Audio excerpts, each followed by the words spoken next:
Estou acompañado por Jorge Blanco das Mariñas Betanzos.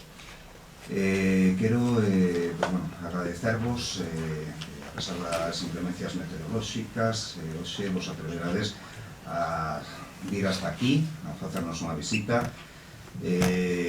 Moitas gracias por acercarvos ao Centro de Investigacións Agrarias de Madegondo.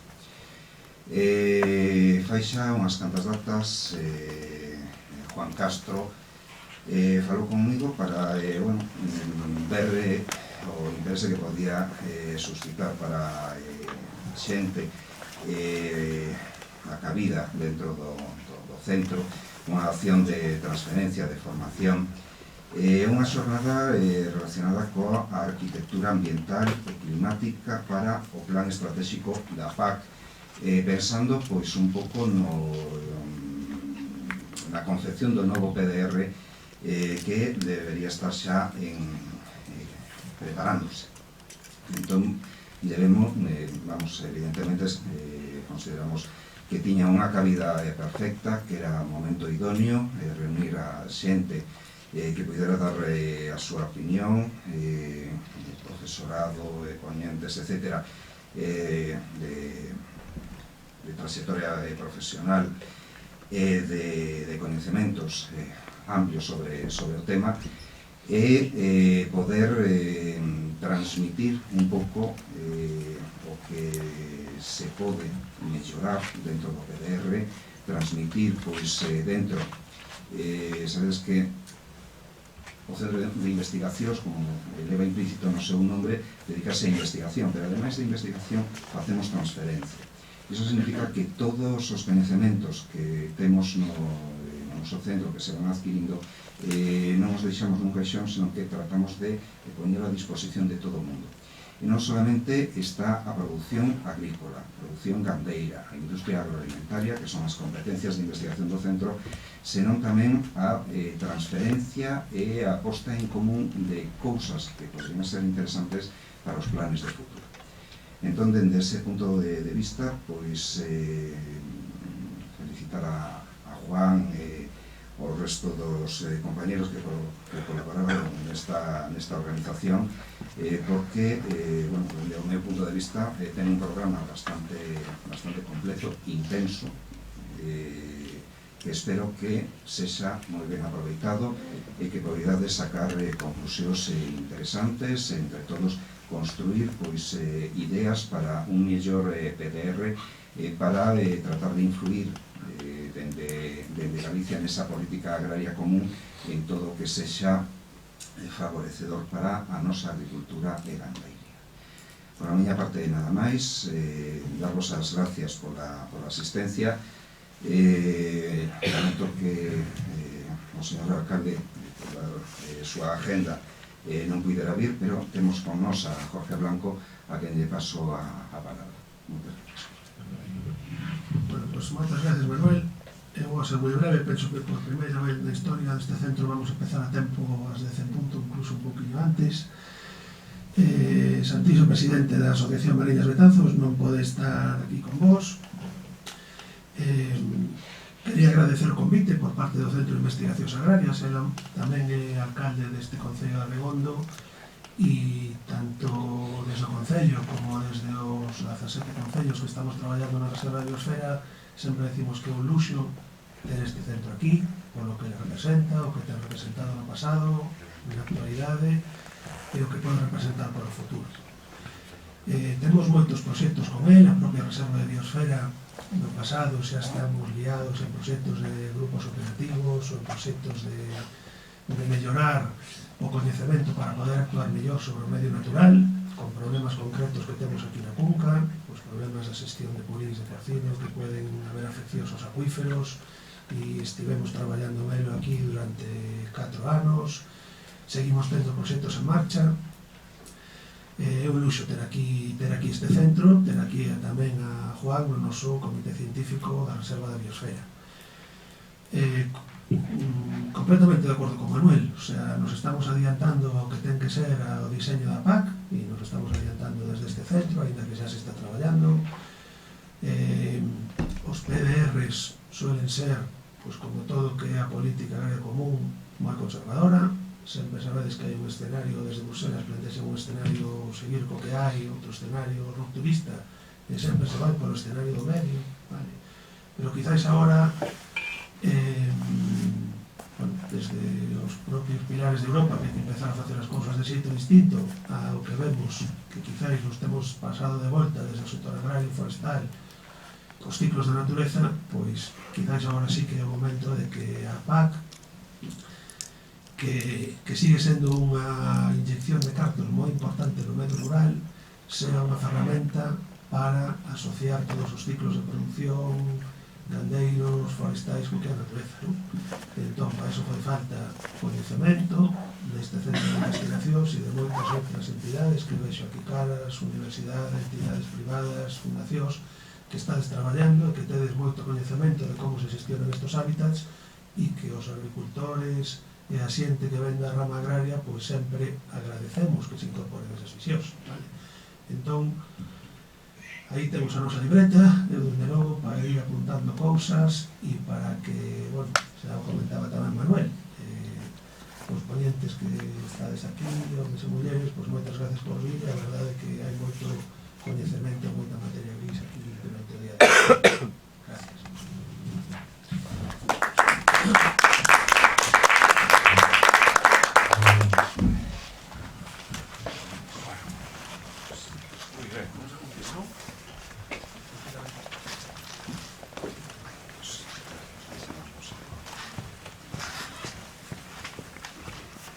Bueno,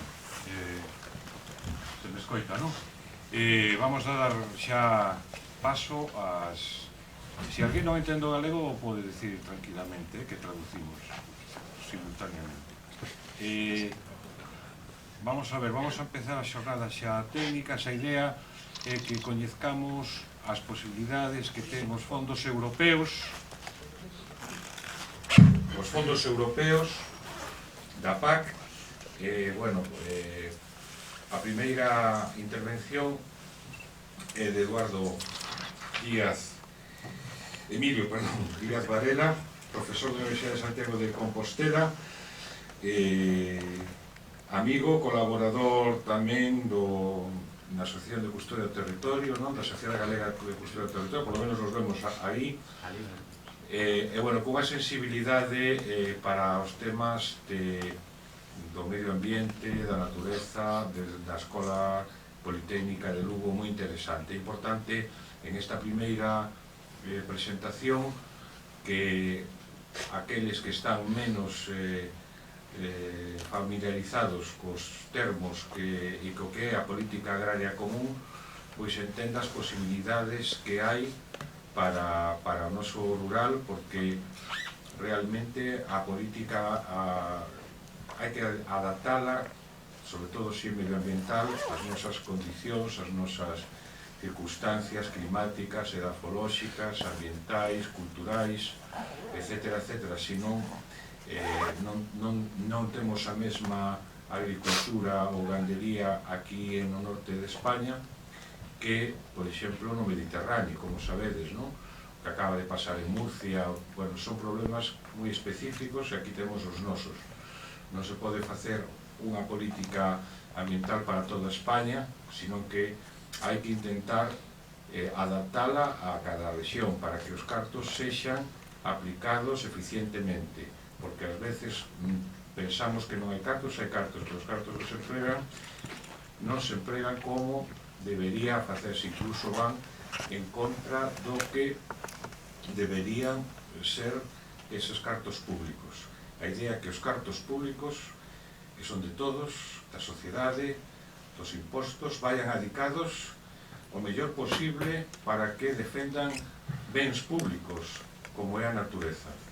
Bueno, pois en esta primeira charla van xa paso e agradecer a todos os que estades aquí e a todos os que tuvechedes interese en participar e en vir a expoñernos o voso punto de vista, que é moi importante ao final destas xornadas poder sacar unhas conclusións, unhas ideas para por lo menos unhas directrices para poder orientar no posible, como decía antes Jorge. Despois, aínda que nosotros propoñamos, vai haber unha negociación, e entonces é aí onde temos que ter as cousas claras en esa negociación. Temos que, entendo eu, que deberíamos poñer sobre a mesa aquelas medidas que se adaptan mellor e que son máis adecuadas para protexer a nosa paisaxe. Esta non vamos a falar de todo o que é o medio ambiente en Galicia ou no noroeste ibérico, sino que nos vamos a centrar en algo que pode ser un exemplo a seguir, que serían aquelas zonas de montaña que son similares en manexo, en orografía, en clima, como son o occidente asturiano, a montaña do occidente asturiano. Por eso nos van a... Temos aquí ponentes de Asturias que teñen traballado, por exemplo, un proxecto moi interesante, SOS Praderas, dos prados de siega da zona dos picos de Europa e tamén dos Pirineos, verdad? Donde Galicia non estivo, foi unha pena, estuvo Portugal, e non sei por que non estivemos en ese proxecto tan interesante, pero sí que aquí de alguma maneira intentamos reunir a esas espacios que son comuns no norte de Portugal, que son comuns aquí en Galicia, en Cales, Courel, fundamentalmente, e que son comuns ao occidente asturiano. Vamos a intentar centrarnos para ser máis concretos e polo menos levar unha proposta que lle dá máis forza, si vai, entendo eu, si vai coordinada co outro país, como é o veciño Portugal, e outra comunidade autónoma como é Asturias. Esa é a idea forza, é dicir, si temos unhas condicionantes, unha cultura, unha xestión do territorio bastante similar en estes territorios, por que non facer algo máis rico que englobe os coñecementos destos territorios? E por eso temos a sorte de ter aquí, xa digo, investigadores de norte de Portugal, de Asturias e tamén, como non, de Galicia. Así que deixo a palabra, sin máis, a Emilio Díaz. Bos días a todos e a todas. Bueno, antes de nada máis, moitas gracias por a CIAM e particularmente a Juan Castro por invitarme para que vos falara un pouquiño da arquitectura verde da PAC. Bueno, o certo é que cando me invitou Juan, díxome que expuxome unha lista exhaustiva de todos os temas que tiña que tratar, que eran bastantes, por certo, e despois ao final díxome, e tes media hora. Entonces, vou facer o posible, pero ten en conta, por favor, que isto vai ser un resumen, vai ser unha síntese, evidentemente, de un montón de temas, que o que vamos a intentar aquí un pouco é sentar algunha base para a discusión, que é o que me parece importante despois. Hai despois ponentes excelentes sobre moitos dos temas dos que vos vou a presentar moi brevemente aquí. Eu agardo, sobre todo, máis que veño aquí traendo tamén a Juan un pouco engañado, que ele pensa que eu vou explicar moitas cousas, e o que pretendo é recoller moitas cousas precisamente para despois intentar que se apliquen ou facer que se poñen en marcha un pouco nas políticas públicas. Ben, vou estructurar máis ou menos, se pode falar de estructurar a conferencia en tres bloques máis ou menos distribuídos de unha maneira laxa. Primeiro, falar un pouquiño do que a PAC é o medio ambiente, falar un pouco despois da arquitectura verde, aquí está mal, que debería poñer en 2021, 2027, un pouco cal é o enfoque, cal é o deseo de desenvolvemento, e despois algunhas, non todas, non vou ser exhaustivo nese sentido, porque precisamente aí é onde penso que podemos aportar máis entre todos, algunhas necesidades detectadas máis que poñéndoas máis que nada como un exemplo, máis que nada como unha referencia a partir da cal podamos desenvolver máis cousas. Ben, para explicar, para poñer en contexto o que me decía Juan que era importante un pouco nas xornadas, un pouco que a PAC, temos que ter en conta a transición un pouco dun modelo productivista que é como empeza realmente a Comunidade Europea nos seus nos seus inicios con respecto ás súas políticas agrícolas ao que se chamaría un modelo multifuncional, non? Isto, como teño alumnos e alumnas por aí adiante, van a repasar algún dos conceptos habituales co que os torturo habitualmente, non? E entonces a min gustame utilizar dous modelos para a representación do que foi a evolución ao longo das últimas décadas en Europa, que foi a transición, como dice Eddie van der Ploeg e outros colaboradores, de unha agricultura convencional e que sufre unha serie de procesos que ele denomina de profundización no que sería o abastecemento alimentario, de ampliación do que sería as funcións percibidas por menos das áreas rurais e despois da mobilización de recursos no que serían as explotacións nas persoas que viven nese rural e que daría lugar en cada uno destos procesos, no proceso de ampliación de áreas rurales, a algo máis, algo que vai máis alá, ou que se percibe máis alá do que sería a produción alimentaria, xurden elementos como sería o agraturismo, novas actividades nas explotacións máis alá das productivas, e despois o que máis nos interesa para a temática de hoy probablemente sería a diversificación das actividades no rural e sobre todo a recoñecemento da xestión que fai a agricultura e particularmente os agricultores na natureza, na xestión, digo, da natureza e da paisaxe, non?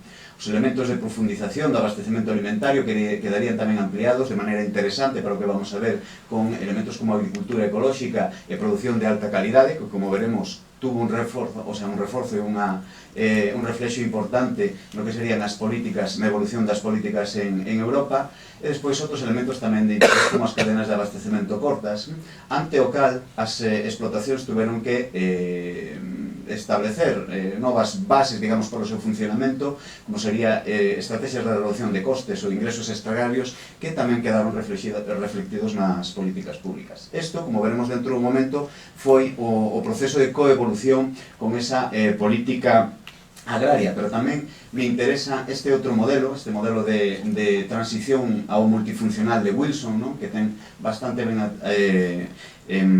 analizado, e que compara un pouco os niveles de multifuncionalidade do que serían tanto as zonas agrarias como particularmente, as zonas rurales como o que sería a produción agraria, e o compara un pouco coa capacidade que poden ter as explotacións para a toma de decisións en función de determinadas restriccións. E isto tomado en sentido amplio, porque poden ser restriccións tanto asociadas á renta das propias explotacións, é dicir, a capacidade, digamos, económica que poden ter, como ao ambiente que teñan. E aquí nos interesa especificamente nas áreas de montaña que, tal como decía Juan, son un pouco o obxectivo desta xornada. Desta maneira pode haber, en función, en baixos niveles de restricción, e dependendo tamén de cal se é a visión e a acción, é dicir, a toma de decisións que se toman nas explotacións, se é máis productivista ou non productivista, podemos ter toda unha diversidade, non vou entrar en detalle, de formas de facer agricultura, por decir así, e formas de desenvolverse no rural. Isto é tremendamente importante porque unha das principales bases que nos pode permitir avanzar é o recoñecemento da diversidade dentro dos espazos rurais, sobre todo en zonas nas cales poden ter determinadas desventaxas, ou así se di desde o punto de vista ambiental. Ben, un par de pinceladas máis a nivel histórico, vou a ser moi rápido, entonces me vou deixar moitas cousas, pero é importante para entender un pouco como van a funcionar as cousas ou como están funcionando as cousas. Mirade, partindo xa históricamente un pouco dos procesos de intensificación que tuveron lugar tanto a nivel estatal como aquí en Galicia hasta os anos 80 ou máis aló, podemos decir, tomando tamén como referencia que no 86 España accede a entonces Comunidade Económica Europea, vale? Daremos conta que existe un paralelismo, e isto vai ser importante, con algúns outros procesos que reflexen un pouco esa demanda da sociedade que tamén aludían os ponentes anteriores na introducción, a demanda da sociedade con respecto á relación entre agricultura ou áreas rurales e o medio ambiente. O primeiro, a referencia casi obligada no 87 o informe Brundtland, o que senta as bases un pouco máis ou menos discutidas, eso sí, pero senta as bases do que sería o concepto de desenvolvemento sostible a nivel global, e despois eventos importantes para eses conceptos de sostenibilidade como pode ser a Cumbre del Río, ou xa avanzando no que serían as funcións das áreas rurales e recollendo un pouco todas estas visións sobre desenvolvemento sostible e integración dos elementos ambientais nos diferentes sectores, pois en 1996 a declaración de COR que fai referencia precisamente á integración de diferentes funcións na agricultura, non? todo isto vai tendo un reflexo progresivo en determinadas formas de cambio, evidentemente tamén por determinadas razóns económicas, as cales non entrarei en profundidade, a non ser que, bueno, despois podemos falar sobre iso. Isto leva a que no 92 haxa a primeira gran reforma das políticas agrarias comuns. Antes desto, e por eso empezaba un pouco na primeira diapositiva, existe un énfase no que sería as axudas á producción, é dicir, canto máis se produza mellor, esa é a visión que existía, digamos, previamente, a visión productivista, e a partir deste modificación, a partir do informe Sherry, as modificacións primeiras da PAC, o que empeza é a haber unhas axudas á renta. Xa non se axuda ao produtor polo que produza, senón polo feito de ser produtor, por decirlo de alguna maneira. E o que nos interesa especialmente tamén é que comeza a haber unha serie de medidas de acompañamento que se chaman, e aquí é onde empezan a xurdir é a base para o que se chamarán a partir de entonces as medidas agroambientais, non?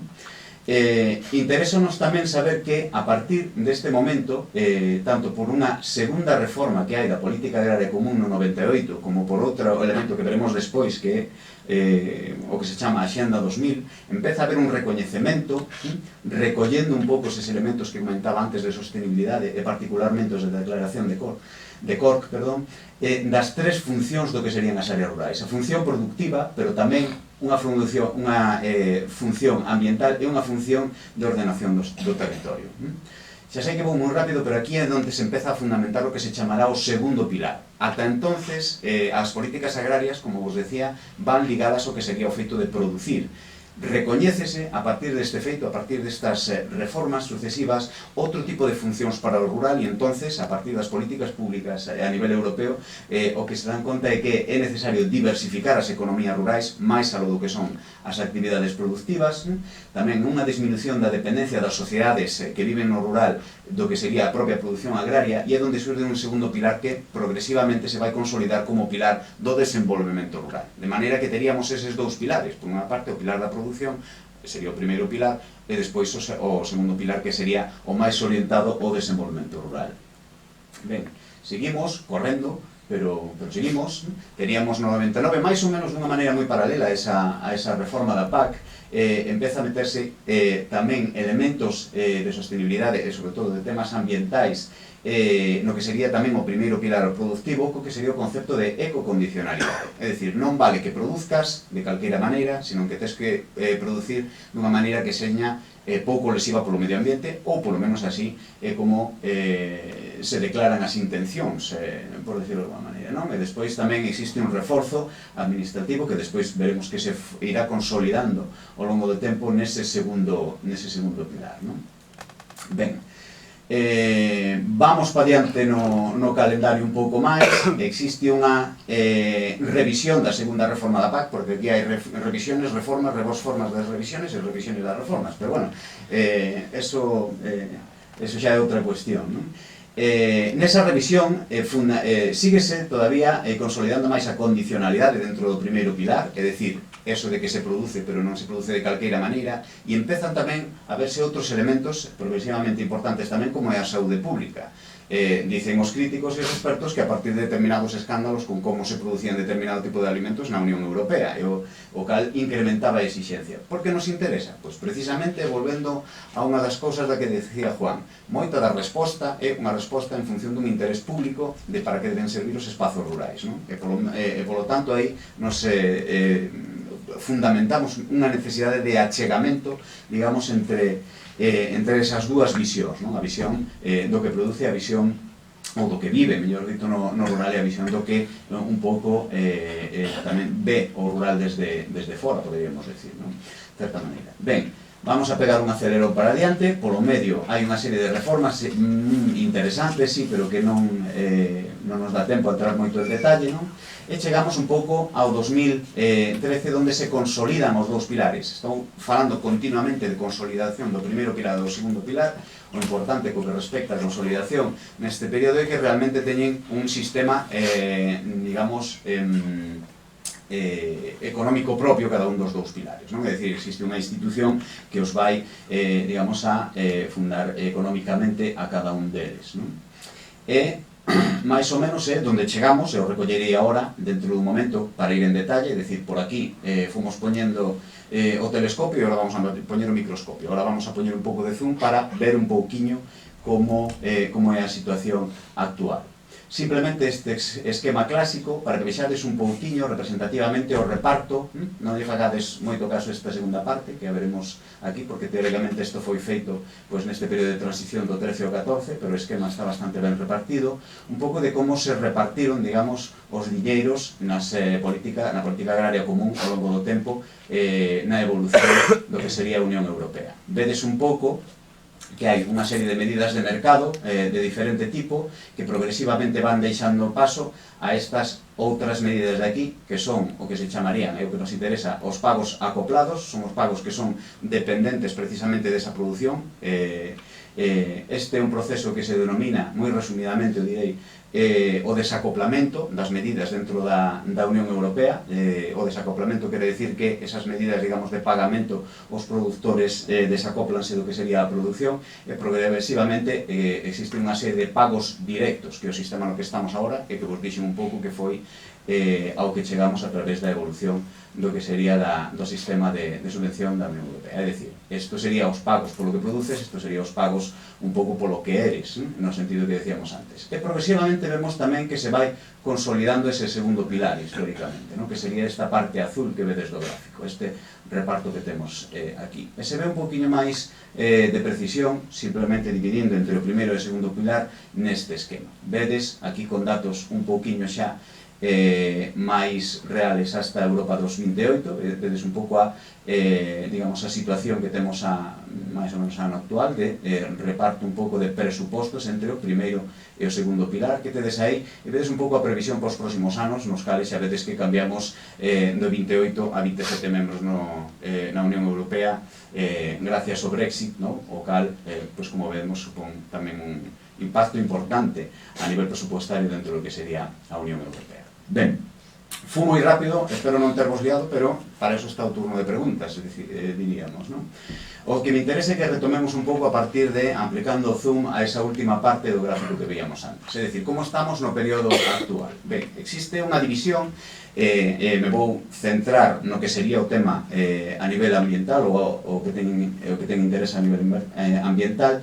Nese primeiro pilar existen dous reximes de pago. Un réxime que se denomina de pago básico, que foi adoptado especificamente neste período, de acordo, de pago único por superficie en función dunha serie de dereitos adquiridos en función de axudas previas, etc., que ocupa dentro da Unión Europea hasta o 70% do presuposto, e que xa ten unha determinada condicionalidade, como veremos dentro dun momento noutro esquema.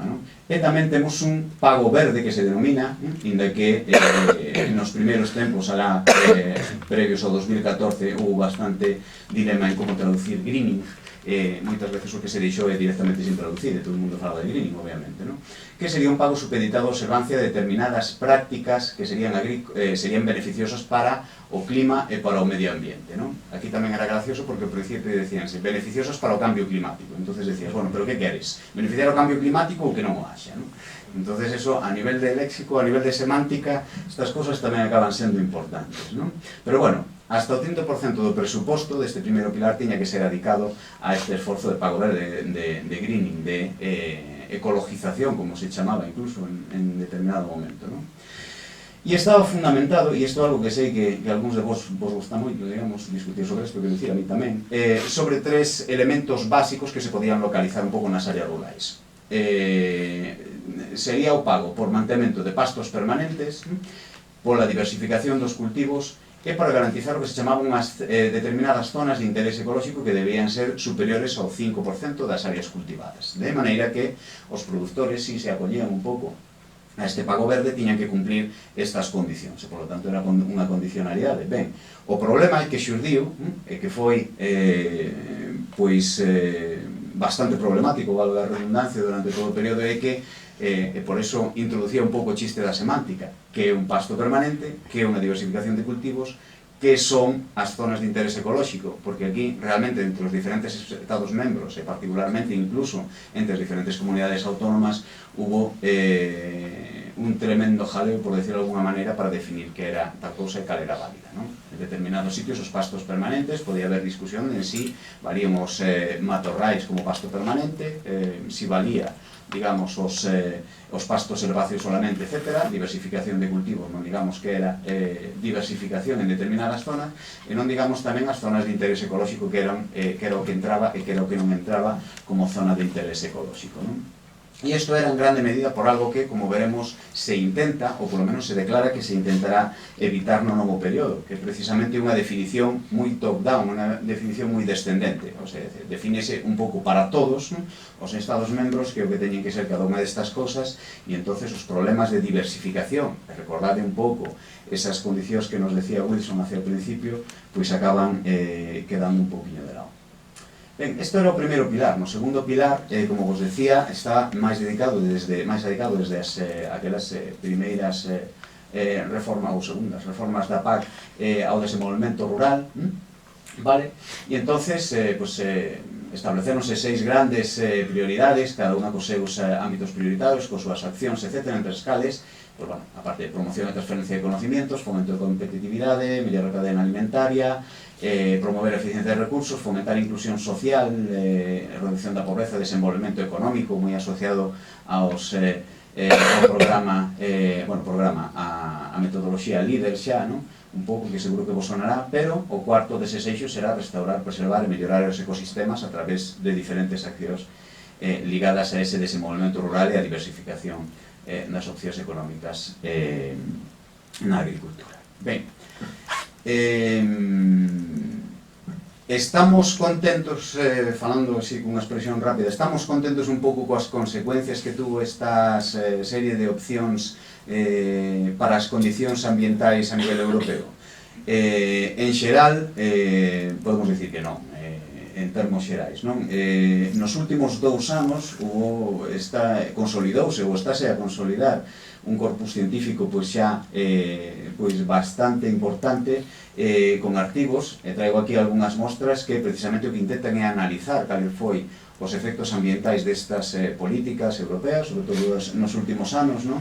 E existen sobre varias críticas, son varias críticas, varios artículos que se fan eco un pouco de cal é primeiro, a opinión xenérica dos cidadáns da Unión Europea, un pouco sobre os efectos destas políticas ambientais, ¿no? Por exemplo, neste traballo de PER deste ano, dice que existe unha, consenso considerable entre os cidadáns da Unión Europea de que non fai suficiente a política agraria común para enfocar, digamos, os problemas ambientais e os problemas tamén do cambio climático, non? Simoncini tamén, referíndose un pouco á capacidade que pode ter estas políticas europeas para introducir este concepto cada vez máis utilizado do que serían os servizos de ecosistemas, é dicir, os agroecosistemas son capaces de prover de servicios á sociedade ao mesmo tempo, digamos que preservar a saúde dos propios ecosistemas, por facer un resumen moi rápido, probablemente inexacto, non?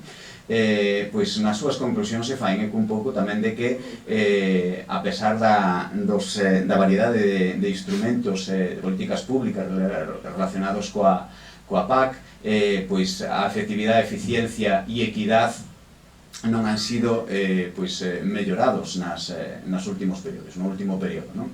E despois nestes traballos de Navarro e de López Bao, a Navarro teremos, por certo, nas xornadas dando unha das ponencias, entonces probablemente nos amplíe un pouco sobre este tema, pois tamén se fan eco un pouco dunha maneira crítica de que realmente as políticas non reflexan un pouco con seriedade pois os principales retos un pouco do que sería esa política agraria común con respecto ao que sería o ambiente, que serían a sostenibilidade, o ambiente e o cambio climático, non? Ben, a raíz desto tamén non só existen, digamos, análises de cal é a situación ou cal é a percepción que teñen os cidadáns sobre a política agraria común, sino que existen tamén unha serie de propostas. Propiamente Navarro López Bao pois define unha serie de obxectivos desexables para as futuras políticas da PAC, como serían pagos ligados a obxectivos de conservación, por unha parte, mellora do que sería a definición de un concepto que espero que traballemos bastante na xornada de hoxe, que son os sistemas ou as áreas agrarias ou agrícolas de alto valor natural. Tamén o que sería a adaptación ao coñecemento e as condicións locais, que vimos que está un pouco nas raíces do drama que veíamos un pouco neses procesos de greening que decíamos antes, non? E despois a integración efectiva de políticas, digamos, múltiples ou sectoriais, é dicir, a unha coherencia sectorial que se chama nos procesos de gobernanza territorial, non? E unha perspectiva multidisciplinar, no? Que sería o seguimento un pouco das políticas, e falábamos deso hai un momento, da capacidade, digamos, de traballo que pode ter as perspectivas multidisciplinares, non? Propostas similares por parte de WWF, moi recentes tamén, neste documento que tedes aquí, de sistemas de alto valor natural, cabe para avanzar hacia unha nova PAC, se pode decir máis alto pero non máis claro, pero aparte o que se define pois é as idoneidade, a oportunidade das funcións non productivas de biodiversidade, paisaxes, protección do solo, o incremento, a necesidade do incremento de axudas a eses sistemas de alto valor natural, como tamén a agricultura en rede Natura 2000 ou a produción ecolóxico, e despois tamén insisten nos pagos por obxectivos e outros obxectivos tamén evidentemente importantes como os aforros de auga dentro da agricultura ou a relación coa ganadería extensiva, non? Tamén as propostas da plataforma por outra PAC, máis xenéricas en no que se refire a toda a cadena, digamos, de produción agroalimentaria, pero tamén con incidencia en moitos dos elementos directamente ambientais ou máis relacionados cos ecosistemas. E finalmente tamén propostas como esta do proxecto HMV Link, que son as siglas de as zonas de alto valor natural tamén, tamén poñen de manifesto esa necesidade dos vínculos desas áreas de alto valor natural con biodiversidade, e vincula de maneira moi interesante cos obxectivos de desenvolvemento sostible das Nacións Unidas. Tamén volvemos a toparnos un pouquiño coas cuestións semánticas na definición de políticas, que se definan esos conceptos de prado e pasto permanente, facéndose eco desa problemática ligada a volantexamentos do greening basada na función, non na cobertura, no que falábamos un pouco antes. É arbustivo ou non arbustivo? Bueno, é un pastizal, esa idea un pouco é o que intenta reflexar, non? Reducción do sesgo contra os sistemas extensivos, non? Medidas explícitas para esas áreas de valor natural e mellorar esa caracterización e o seguimento, un pouco como tamén ocurría nas outras propostas que temos aí, como veremos, tamén discutirei un pouquiño, non sei como vou de tempo, Juan, por certo, porque me lío enseguida, pero mal, como sempre, bueno. Que vamos a facer? Vou intentar ir entonces ahora un pouquiño a ver, estábamos falando hasta ahora de propostas un pouco, son oportunas realmente neste momento de desenvolvemento das políticas da PAC para o próximo período, son oportunas as suxestións, son oportunas as contribucións? Desde logo que sí, e vamos a ver por qué realmente, non? Actualmente existen xa definidos unha serie de obxectivos para o novo período da PAC, entre os cales, non vou ir un por un, e a parte dunha serie de principios que se intenta plasmar nas diferentes medidas propostas, pois existen tres obxectivos específicos ligados ao que se denominaría a un bloque que se denomina xenéricamente como de medio ambiente e clima, que son os de mitigación e adaptación ao cambio climático, por unha parte, desenvolvemento sostible e xestións dos recursos naturais, con especial mención ao que sería solo auga e atmósfera, e a protección da biodiversidade e da paisaxe. E o obxectivo xenérico é, por parte da PAC, intensificar o cuidado do medio ambiente, acción polo clima e contribuir a alcanzar obxectivos climáticos e medioambientais, non? É dicir, optimizar un pouco a situación. Ben, e aquí chegamos un pouco ao título da ponencia. Xa sei que foi un camino arduo, pero, bueno, se non entendín mal a Juan, pois parece que é necesario, non? Bueno, isto, basicamente, o que nos mostra un pouco como se dividen as diferentes elementos da nova arquitectura da PAC, pero igual o vemos mellor aquí por comparación coa actual, non? Falábamos hai un momentiño de que existía unha serie de medidas vinculadas a ese primeiro pilar, acordadevos, produción, e outras medidas, outras asociadas a ese segundo pilar, acordadevos, desenvolvemento rural, non? Víamos, entonces, que no primeiro pilar estaría o greening, por unha parte, e tamén, por outra parte, a condicionalidade, determinadas medidas para o clima ambiente, medidas específicas, en concreto, para as boas condicións agrarias e medioambientales, dentro do que serían as áreas rurales, cumprimento da directiva de nitratos, elementos de Natura 2000, etc. Estas dúas, digamos que van, entre comillas, por dúas vías diferentes, inda que despois conflúan dentro do mismo contexto, non? Ben, o que se trata agora as modificacións é non primeiro pilar, digamos, xa non existen dúas vías, por decir así, hai unha sola, do que se chama condicionalidade reforzada. A Unión Europea dice que é para intentar mellorar, o sea, dar un salto adiante a partir do greening. O que intentan é poñer máis prácticas que señan asociables a esas boas condicións agrarias e medioambientales, determinados tipos de requisitos mínimos con respecto a auga, suelo, biodiversidade e paisaxes, dentro dos obxectivos un pouco que decíamos, a incorporación de directiva de nitratos, pero tamén de outras directivas importantes a nivel europeo, como é a Marco de Augas, non?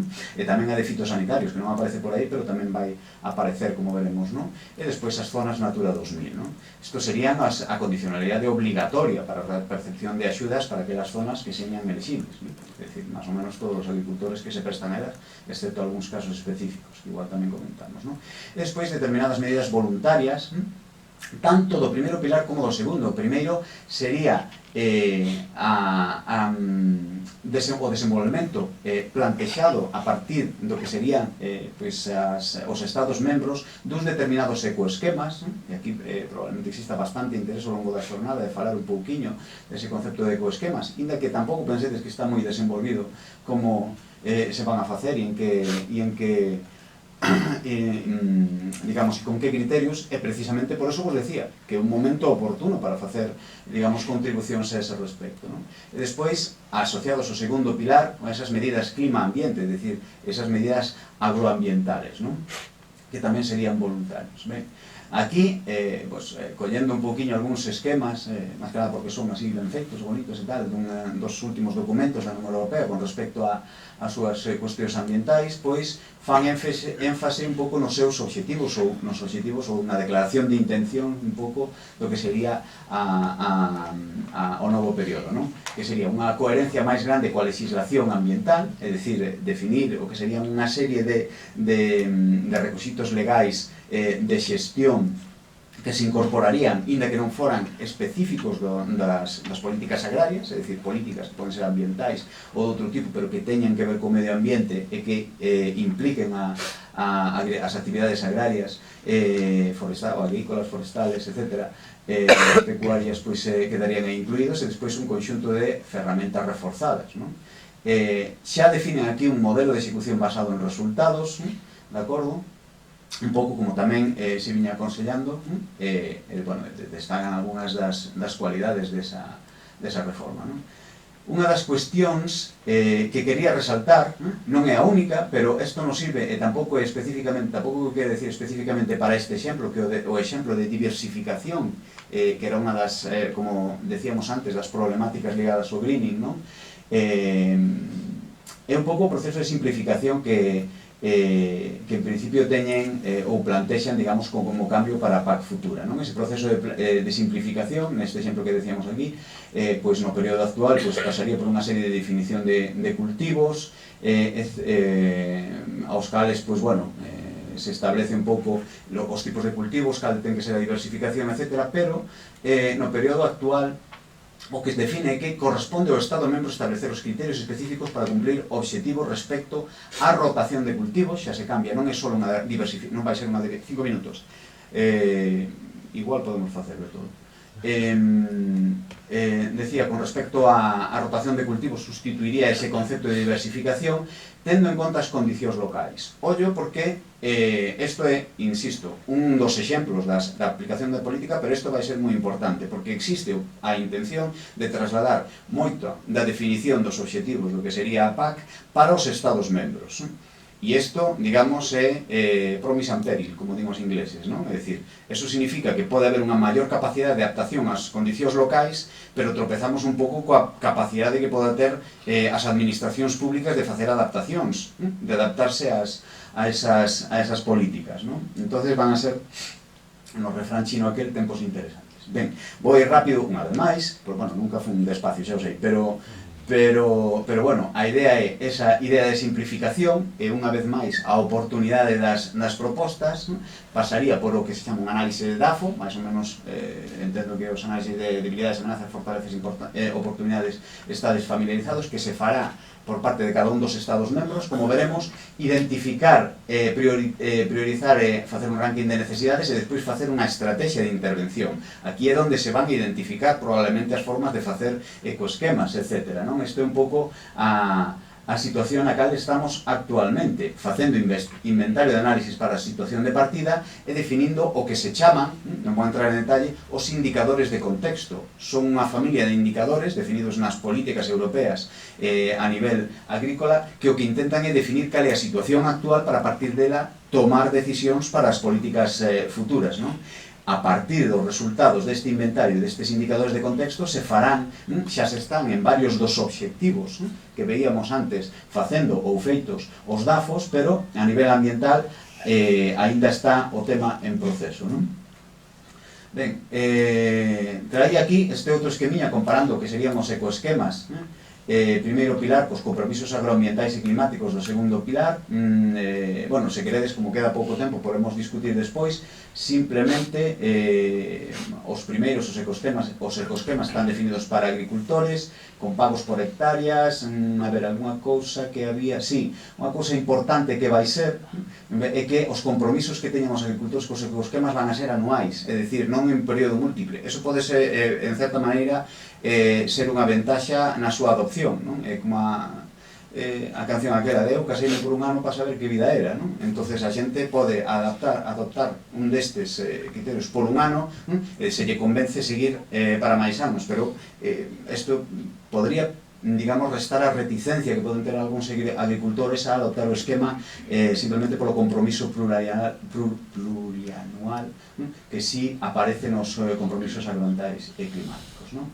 Ben, un par de figuras que tamén nos proporciona a Unión Europea para como exemplo para os ecoesquemas, e xa vou rematando, que sería, sobre todo, para subliñar as fases na que estamos agora, é dicir, identificación de obxectivos específicos a partir da cal se fai un análise DAFO e despois se define un pouco como vai ser a estrategia posterior, e poñen algúns exemplos como para mellora no cambio climático, pois desde o primer pilar se poden facer ecoesquemas para manter a agricultura respetuosa co clima en turbeiras, por exemplo, un dos seus exemplos recurrentes nas últimas comunicacións. No segundo pilar, pois, uns compromisos de xestión climática con reducción de uso de auga, e despois condicionalidade en función de determinadas boas condicións ambientais, de acordo? O sea, permanencia de boas condicións ambientais e a incorporación, non aparecen por aí, pero sí noutros exemplos, a incorporación do establecido en determinados tipos de reglamentos ou regulacións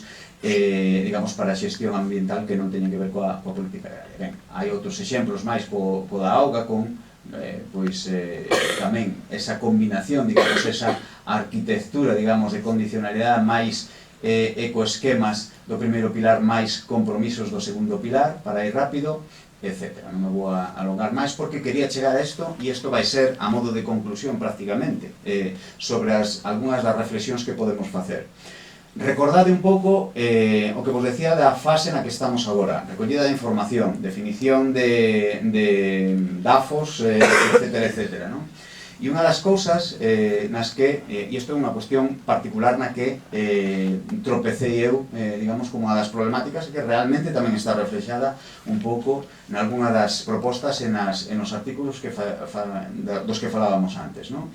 As áreas, a agricultura de alto valor natural, en algúns sitios vista como High Nature Value Farming, HNV, ou outros como SAVN, polos sistemas, xa non só a agricultura, senón sistemas, que a mí me parece máis adecuado, de alto valor natural, non? Que están caracterizados, obviamente, por unha baixa intensificación en determinadas parámetros, vegetación seminatural ou elementos de vegetación seminatural, determinados grados de mosaico e unha alta diversidade en diferentes elementos, non?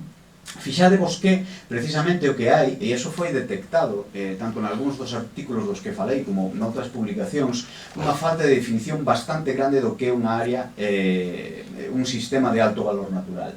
Esta é unha das publicacións, xa ten algúns anos, pero é paradigmática, vedes un pouco na Península Ibérica, onde aparecen, evidentemente, pues, as zonas de montado, as zonas en Portugal, as zonas de dehesa en España, pero fixadevos que en Galicia, en determinadas zonas, pues, aparecen bastante despobladas de áreas de alto valor natural, que na miña experiencia, polo menos, pues non sería pues, bastante exacto.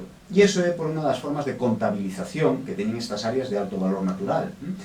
Os propios informes da Unión Europea dicen que se reconoce que en determinados paisaxes con, digamos, elementos de alto valor natural dispersos, é dicir, traducindo un pouco a como somos aquí, pois todas esas áreas de mosaico tan características das áreas de montaña, de moitas áreas rurais, por exemplo, de Galicia, realmente non van a ser capturadas ou non van a ser, digamos, identificadas de maneira precisa neste tipo de metodoloxías, neste tipo de cartografías, e xa recomendan de que realmente esas sí poden ser, inda que non están recollidas nestes estudos, pois áreas dese tipo.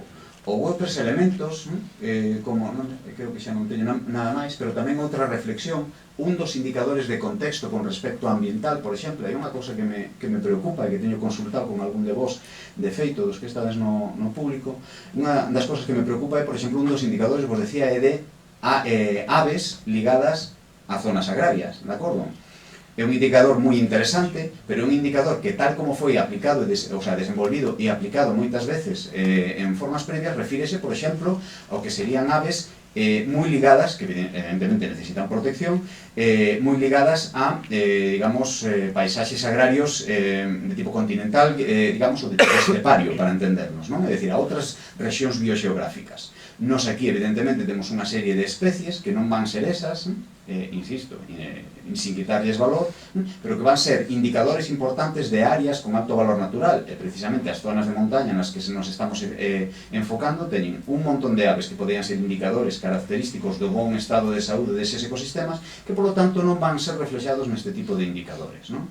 E que, polo tanto, deben ser, estas, digamos, deficiencias deben ser comunicadas a tempo por parte das comunidades autónomas ou correspondente ministerio para que señan integradas dentro dos procesos de análise desas políticas públicas, non? Un pouco vos poño eses dous exemplos, como parte desa indefinición que existe da información previa e que despois pode dar lugar a confusións, digamos, na maneira de facer esa arquitectura verde a nivel europeo. E non vos dou máis a lata. Moitas gracias unha vez máis e bueno, mellor falar agora un poquinho, se tedes preguntas que eu sepa contestar.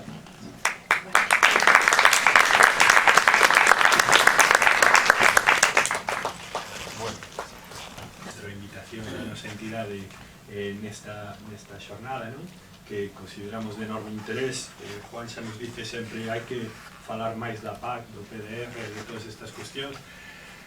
As ONGs conservacionistas estamos como estamos en Galicia, somos poucos, e entón costanos moito chegar a todos os ámbitos, pero este desde logo que un punto moi importante, non?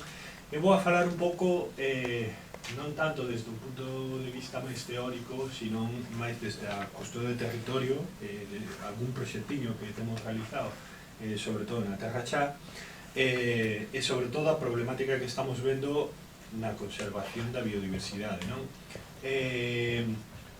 Probablemente haxa algunhas cousas das que fale que diga, non, determinada cuestión que a PAC favorece isto, non? E ao mellor non é correcto porque hai non sei que epígrafe en tal sitio, pero que no fondo os paisanos, non? Os agricultores e os gandeiros non utilizan. Entón, a nivel práctico, a PAC non favorece ou perxudica determinadas prácticas ou estructuras ou hábitats naturais, non? Que están nestes hábitats agrarios, non? Bueno, vou falar un pouco do que é a cuestión de territorio. Digamos que a Lei 42 de 2007, que xa ten uns aniños, pero foi a primeira que definiu a cuestión do territorio e prácticamente ninguna outra definiu máis, e ao seu conxunto de estrategias ou técnicas xurídicas mediante as cales implican os propietarios e usuarios dun determinado territorio na conservación e uso dos valores e dos recursos naturais, habitualmente dos naturais, pero tamén dos culturais e paisaxísticos, non? É dicir, non é esta típica política de que a administración, tanto o Ministerio de Medio Ambiente como a Consellería de Medio Ambiente, é a que realiza a conservación da natureza, sino que somos usuarios, os propietarios, xestores dun determinado territorio, os que tamén a poden realizar e apoiar esta labor. Entidades de custodia de territorio, organizacións públicas e privadas que realizan custodia de territorio. Sin facer custodia de territorio non se pode ser entidade de custodia. Un esquema xeral, digamos, pode ser non? Que a través de un acordo de custodia, que pode ser verbal, escrito, un contrato de arrendamento, compraventa, etc., etc., un propietario, un xestor, que pode ser unha propiedade privada, un agricultor, ou pode ser un propietario público, por exemplo, unha diputación, un concello, chega un acordo cunha entidade de custodia, habitualmente é privada, as ONG son as entidades privadas, ainda que tamén hai algún caso de entidade de custodia pública, sobre todo en Cataluña, algún concello e alguna diputación, chegan, digamos, a un acordo para realizar unhas labores de conservación da natureza nun determinado territorio, nunas determinadas parcelas, sempre acompañado pola cidadanía en xeral, e polas administracións públicas. Como comentaba antes, a conservación da natureza non é unha responsabilidade exclusiva das administracións públicas, Consellería de Medio Ambiente e Ministerio de Medio Ambiente, sino que a sociedade civil pode realizar labores de conservación da biodiversidade. E nunca pretendemos, ni además non sería lógico a nivel práctico, nin sería coherente, sustituir ningún instrumento de políticas de conservación xa existentes, non? Mais ben o que nos queremos facer é ver cales son esas políticas, presionar para que se apliquen, non? Desde as nosas posibilidades e despois axudar a leválas adiante, non? E para conseguir esta implicación dos propietarios ou dos xestores dun determinado territorio, as entidades de custodia, pois o que intentamos é realizar un acordo de custodia entre o propietario, non? E esta entidade de custodia. Bueno, non hai moitas entidades de custodia de territorio en Galicia, somos ademais bastante pequenas, quizás as máis grandes, as que fan máis custodia xunto con nós son Fragas de Mandeo, Adega e Ridimoas, pero tamén o resto de entidades tamén fan labores moi interesantes, non? Pero digamos que somos un grupo pequeniño, composto por moi poucas persoas, pero cunha potencialidade bastante importante, ou iso polo menos non lo parece. Nós, xa concreto, na asociación, traballamos para o desenvolvemento e consolidación da cuestión do territorio como ferramenta de conservación da natureza, da biodiversidade, e tamén planificamos e executamos proxectos de custodia. Temos diferentes líneas de traballo, bosques, flora endémica, con microreservas en Caurel e en Santiso, cerca de Melide, zonas húmedas, con conservación de pequenas lagoas e pequenos humidais, especies protegidas, participamos no LIFE do oso pardo, e tamén desenvolvemos unha serie de proxectos, de momento poucos, pero queremos ampliar máis esta base de traballo en medios agrarios, non? Bueno, unha cuestión básica que desde o principio dos tempos da humanidade o único que fomos facendo foi modificar, podíame salir a palabra destruir, en determinados ambientes conservacionistas se entende a producción agrícola ou agrogandeira como unha destrucción dun tipo de bosque primixenio, que sería poñelle aí un asterisco porque non todos os hábitats existentes en Galicia serían bosque, pero sí a gran maioría, o 90 e moitos % da superficie sería un bosque, se acaban derivando a unha serie de hábitats agrarios, non? E hai unhas determinadas especies que nestes miles de anos se van adaptando a eses novos hábitats, novos espazos, que, como dicía Emilio, hábitats esteparios, semiesteparios, non? Non deixan de ser similares a eles a nivel estructural, e acaba surxindo unha biodiversidade agraria. Isto que parece biodiversidade agraria é unha cousa enormemente clara, a nós xa nos teñen dito por xente ademais da universidade, non? Se dice el pecado pero non el pecador, que eso da biodiversidade agraria non existe, non? Ese concepto terrible de que a biodiversidade agraria non existe, non é correcto. Algúnas das especies, por exemplo, de aves, que estaba falando Emilio anteriormente, máis ameazadas en Galicia, que están no catálogo galego de especies ameazadas, son precisamente especies agrícolas. Si son alcaraván, etcétera, etcétera, son especies que en Galicia están sufrindo un retroceso brutal, que se van a extinguir en 5 o 10 anos, é dicir, a realidade é a que e iso é unha das partes da biodiversidade agraria, non? Pero esas especies concretas se xuntan con moitísimas outras especies que hai, sobre todo moitas veces de aves, e que están completamente en retroceso nos últimos anos, non? Puxo unhas fotos moi bonitas, porque así axuda.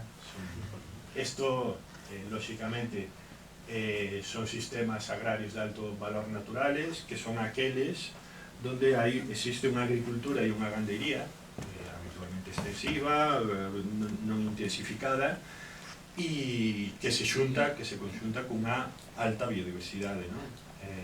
Para os que dicen que non hai biodiversidade agraria, un dos hábitats máis interesantes para nós é a nivel ibérico é a dehesa ou montado, que é un hábitat puramente agrícola, non?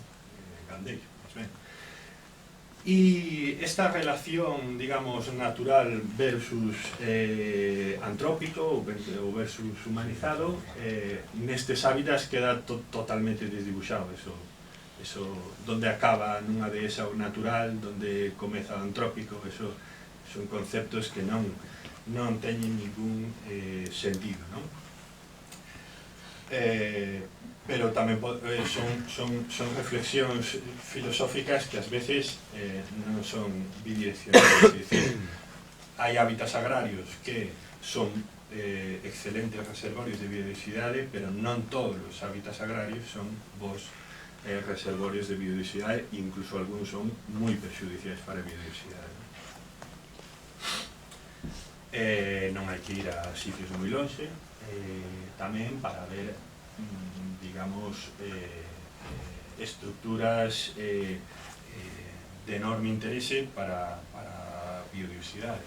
Unha delas, que para min é un dos que está máis en peligro, son estes minifundios cheos de muros. Eu que son herpetólogo, traballo con anfibios e reptiles, aquí estaría levantando pedras, buscando lagartixas, diferentes especies, porque son zonas de reservorio de fauna realmente interesante, non?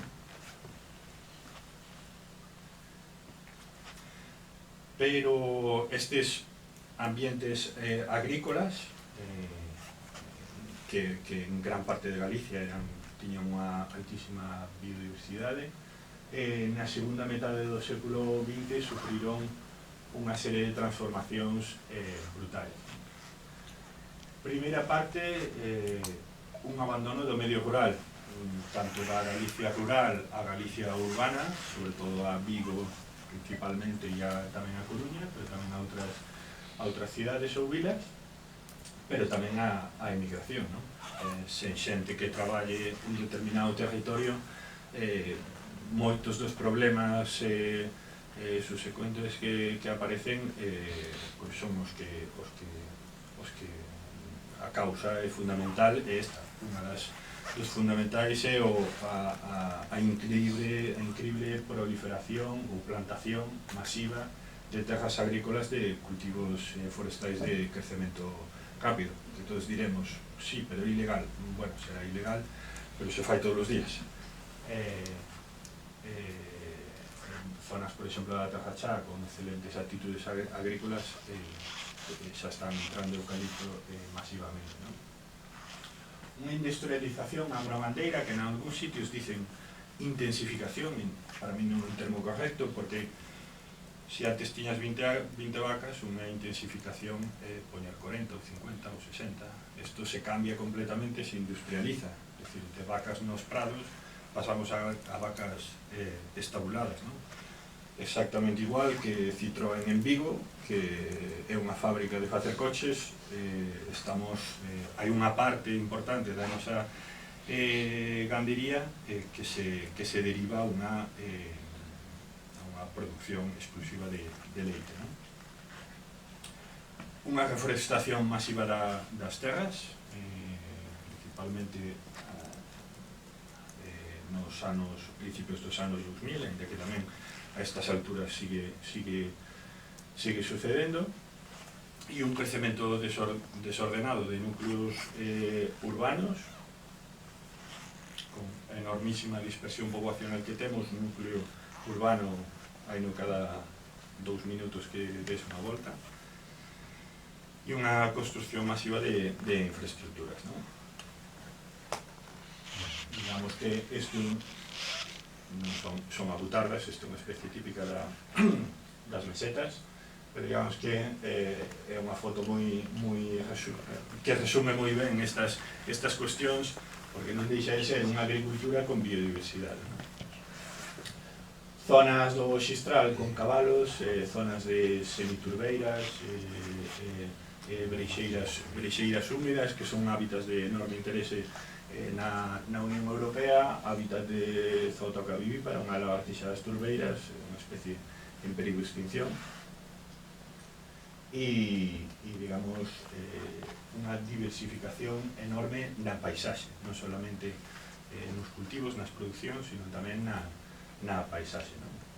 Un estilo de mosaico, de bocage, enormemente interesante, que é o que tiñamos e que cada vez temos menos. A nivel práctico, nos o que estamos vendo moito é unha confrontación, non? De normativas moitas veces en conexión, non?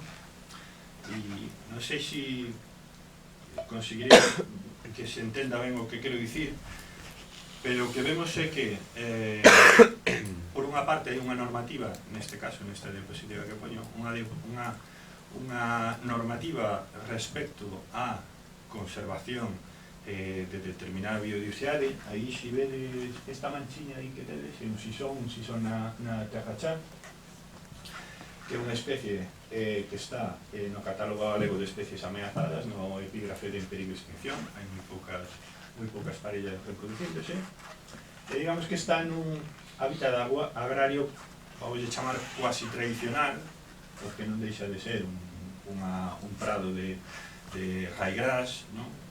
Pero que non está como de abaixo. Isto ven saindo os cotos da produción de millo, e están xa botando probablemente raigras italiano, e para cortas intensificadas, é dicir, producimos millo, despois raigras italiano, millo, raigras italiano, millo, raigras italiano. Está molado. Estas dúas zonas están relativamente cerca e está aí non moito tempo. Este era un hábitat onde estaba o xixón. Hai unha legislación de conservación, Directiva Aves, Catálogo Galego de Especies Ameazados, que nos prohibirían que nunha zona de presenza de xixón, de cría de xixón, puderamos facer determinadas cuestións, pero hai unha agricultura que o fai. Ben sexa porque se favorece ou porque non se prexudica este tipo de prácticas, non? Que ao fin ao cabo ven a ser o mismo. Outra cuestión importante que saliu, por exemplo, moito este ano é a cuestión dos 5 metros de dominio público, de servidume de paso nos ríos. Este o río Miño, este punto e este punto están separados 4 km, pero este punto é a zona do Outeiro de Rei. Estes son as Insos do Miño, son propiedade da Diputación de Lugo, onde traballamos nós. Esta zona é unha zona pouco intensificada agrícolamente, e se cruzamos esta beira e esta beira é Cospeito, unha zona altamente intensificada. E podemos ver, non é o mellor exemplo, pero tampouco me quería ir moi lonxe para que vexamos dúas ortofotos moi próximas entre sí, están 3-4 km de distancia. Orlas de vegetación bastante interesantes, bastante potentes, son moi interesantes para moitísimas especies de fauna. Por exemplo, unha libélula moi ameazada en Galicia, Esmeralda de Curtis, Oxygastra curtisi, que aparece nesta zona, onde ten maiores abundancias na provincia de Lugo. Aparece aquí, pero aquí é rara, digamos, é dicir, a 4 km, e o río non cambia absolutamente nada, cambia a vegetación de ribeira solamente. E despois a cuestión de calidade de augas, unha aplicación de xurro, de purín nesta zona a máis distancia, e os lavados que se poden producir aquí sofren un proceso de depuración, ou por lo menos minimizase o aporte ao río. Nestas zonas non se ve moi ben na diapositiva, pero unha árbore, un ameneiro, 2, 3, 4, 5 metros de separación, outro ameneiro, é dicir, non chega nin a ser unha fila de árbores, nin a eso chega. Entonces, o efecto de tampón desa primeira marxe de río non se produce. E de feito, collín isto porque isto está fresado, completamente fresado, roturado, e está a 1,5 metros da ribeira, directamente, non? Entón, toda a aplicación de fertilizantes, ou xa non digamos de herbicidas para a produción de millo, que é necesario para a produción de millo, pues, acaba todo no río, non? Esta é unha das zonas, aparte de varias especies de fauna, de enorme interés, é unha das zonas de maior cantidade de plantas acuáticas ameazadas, non? Outra cuestión moi interesante, vou a centrar agora en dúas partes, unha de cuestión de estructuras de prados, non? É a cuestión dos hábitats, non? Temos en Galicia unha cantidade de hábitats prioritarios e de interese comunitario moi elevado, e de todos estes hai unha parte que me gusta sempre reforzar. Estes son todos os grupos de hábitats da Directiva Hábitats da Unión Europea. E unha parte é formacións herbosas naturais e seminaturais. O de seminaturais xa refírese a unha acción ben polo gando ou ben polo ser humano nese determinado hábitat, non? Entón, toda unha sección está centrada neste tipo de hábitat. 3 exemplos. O hábitat 6230, que é prioritario, e xuro que non busquei as fotos, son as fotos que están na descripción de hábitats de Galicia, e na primeira, gando, xa aparece. Típico hábitat por produción agrogandeira. O 6510, para os de sega de baixa altitude, son de sega, xa o propio nome de sin sega, sin unha produción agrícola ou gandeira, este tipo de hábitats desaparece, non? Este tipo de hábitats, por exemplo, eran bastante frecuentes na Terra Cha, agora hai que buscalos moi ben para atopalos. E prados de sega de montaña, 65 metros. Digamos que son hábitats que dependen exclusivamente da acción do ser humano. E se facemos malas prácticas nestes hábitats que son protegidos, hai que protexelos. pódense alterar, ou se os abandonamos, a sucesión natural os transformará en outro tipo de hábitats que poden ser interesantes ou non. E despois outra cuestión fundamental que eu creo que non se traballa na PAC o suficiente ou polo menos que na realidade o que está sucedendo e que están desaparecendo son todas as estructuras agrarias asociadas que para min os petólogos son interesantísimas. Regos, hábitat fundamental de rana ibérica, especie que está no catálogo galego de especies ameazadas, é unha especie bastante abundante en Galicia, temos gran parte da poboación ibérica mundial temola en Galicia, pero non por eso temos que deixar de protegerla, non? Zonas de rega e os muros, eso que parece, eso sí que está en franca regresión, porque cada vez o que se fai moitas veces o que dicimos é que a PAC é unha PAC arboricida, porque o que fai é que todos estes lindes de arbóreos se cortan. Non ten ningún tipo de protección e incluso ponen penalización e entonces si me penalizan, si me rebaixan superficie da miña parcela ou si me penalizan porque teño demasiada densidade de árbores, o fago cortalas, punto. Entonces isto hai outros países donde sí que do norte de Europa, sobre todo en Irlanda, se non recordo mal, que sí que se fomenta, se paga específicamente por este tipo de estructuras, pero aquí non, e máis ben todo o contrario. Bueno, tuvemos un pequeno proxectiño, xa me está aquí Juan dicindo que teño que acelerar, e tres cousiñas de cousas que temos feito e que me parece que son que nos centramos nos puntos esenciales e nas problemáticas que estamos escoitando que teñen os propietarios, os agricultores e gandeiros, non? Bueno, aquí traballamos con Vealia, que producen proteína en forma de cabras e ovellas.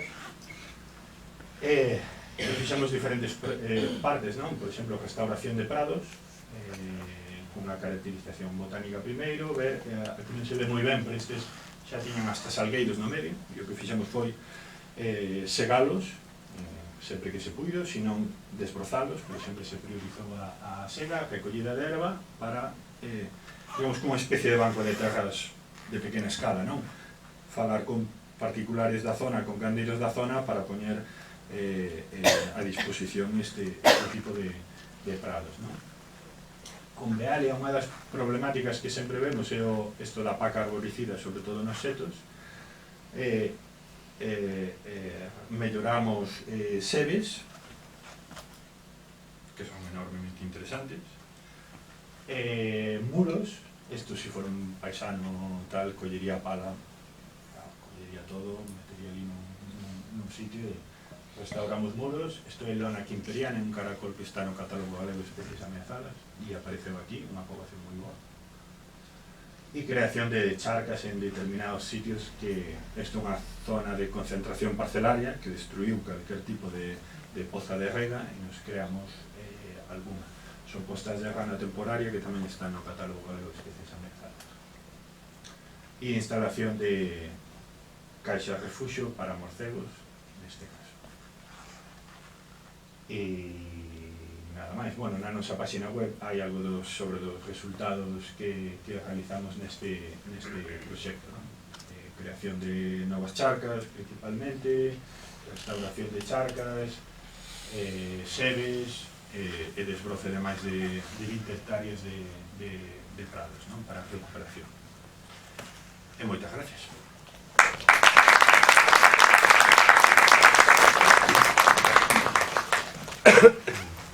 Para Galicia, que non estivemos ausentes como sos praderas, pois é onde vexo que en outras zonas do Estado, incluso en Portugal, teñen moito máis traballado os temas que estamos a ver aquí que aquí na propia Galicia. Nos falta bastante, ahora que non está a universidade diante, que vexo, bueno, perdón, falta traballar, entendo eu, unha crítica tamén nos centros de investigación sobre a importancia que ten a nosa paisaxe e as actividades de alto valor natural, como decía Emilio, que están por estudiar. Hai como dous sesgos, ou os ecologistas, entre comillas, radicais, que esos, bueno, perdón se hai algún aquí, que ven toda a agricultura negativa, xa non vou entrar no lobo, nin cosas desas, e despois os enxeñeiros, colegas veterinarios, etc., forestais, que solamente ven a parte productiva, e que isto da biodiversidade é unha gilipollez ou é de hippies. Entón, entre esas dúas formas de ver as cousas é onde nos falta traballar. Por eso digo que Rocío, en Asturias, e logo tamén o profesor Jaime Pires, que xa temos aquí presente, gracias por vir, nos van a explicar e trasladar coñecementos que eles levan moito mellor estudiados e dos que podemos aprender. Así que moitas gracias, Rocío, por estar con nós. Muchas gracias a ti por haberme invitado, y en realidad yo vengo a contaros algunas cosas de las que yo hago, pero también un poco en representación de la institución, porque creo que el tema de los sistemas agrarios se afronta desde diferentes áreas del SEBIDA. Entonces he intentado un poco hacer la visión de ser un poco la voz de otros compañeros que hacen también estudios muy interesantes. Y el punto de unión que teníamos quizás inicial era, bueno, yo concretamente había hecho la tesis doctoral en el occidente asturiano en relación a la ganadería y la biodiversidad, y bueno, empezaba con ese tema desde un punto de vista entomológico, pero también con la relación a la ganadería, y luego fui colaborando con diferentes áreas del SEBIDA para entender un poco qué problemáticas había. Y hice una especie de ejercicio de intentar pensar cuáles son los principales problemas que nos llegan a nosotros, al SEBIDA como centro agroalimentario, de agricultores o ganaderos que detectan que tienen problemas, qué problemas hay en la región, y algunos de ellos sería importante que la nueva política los tuviera en cuenta, ¿no? Quise poner adrede, en lugar de hablar de biodiversidad, de hablar de agrobiodiversidad,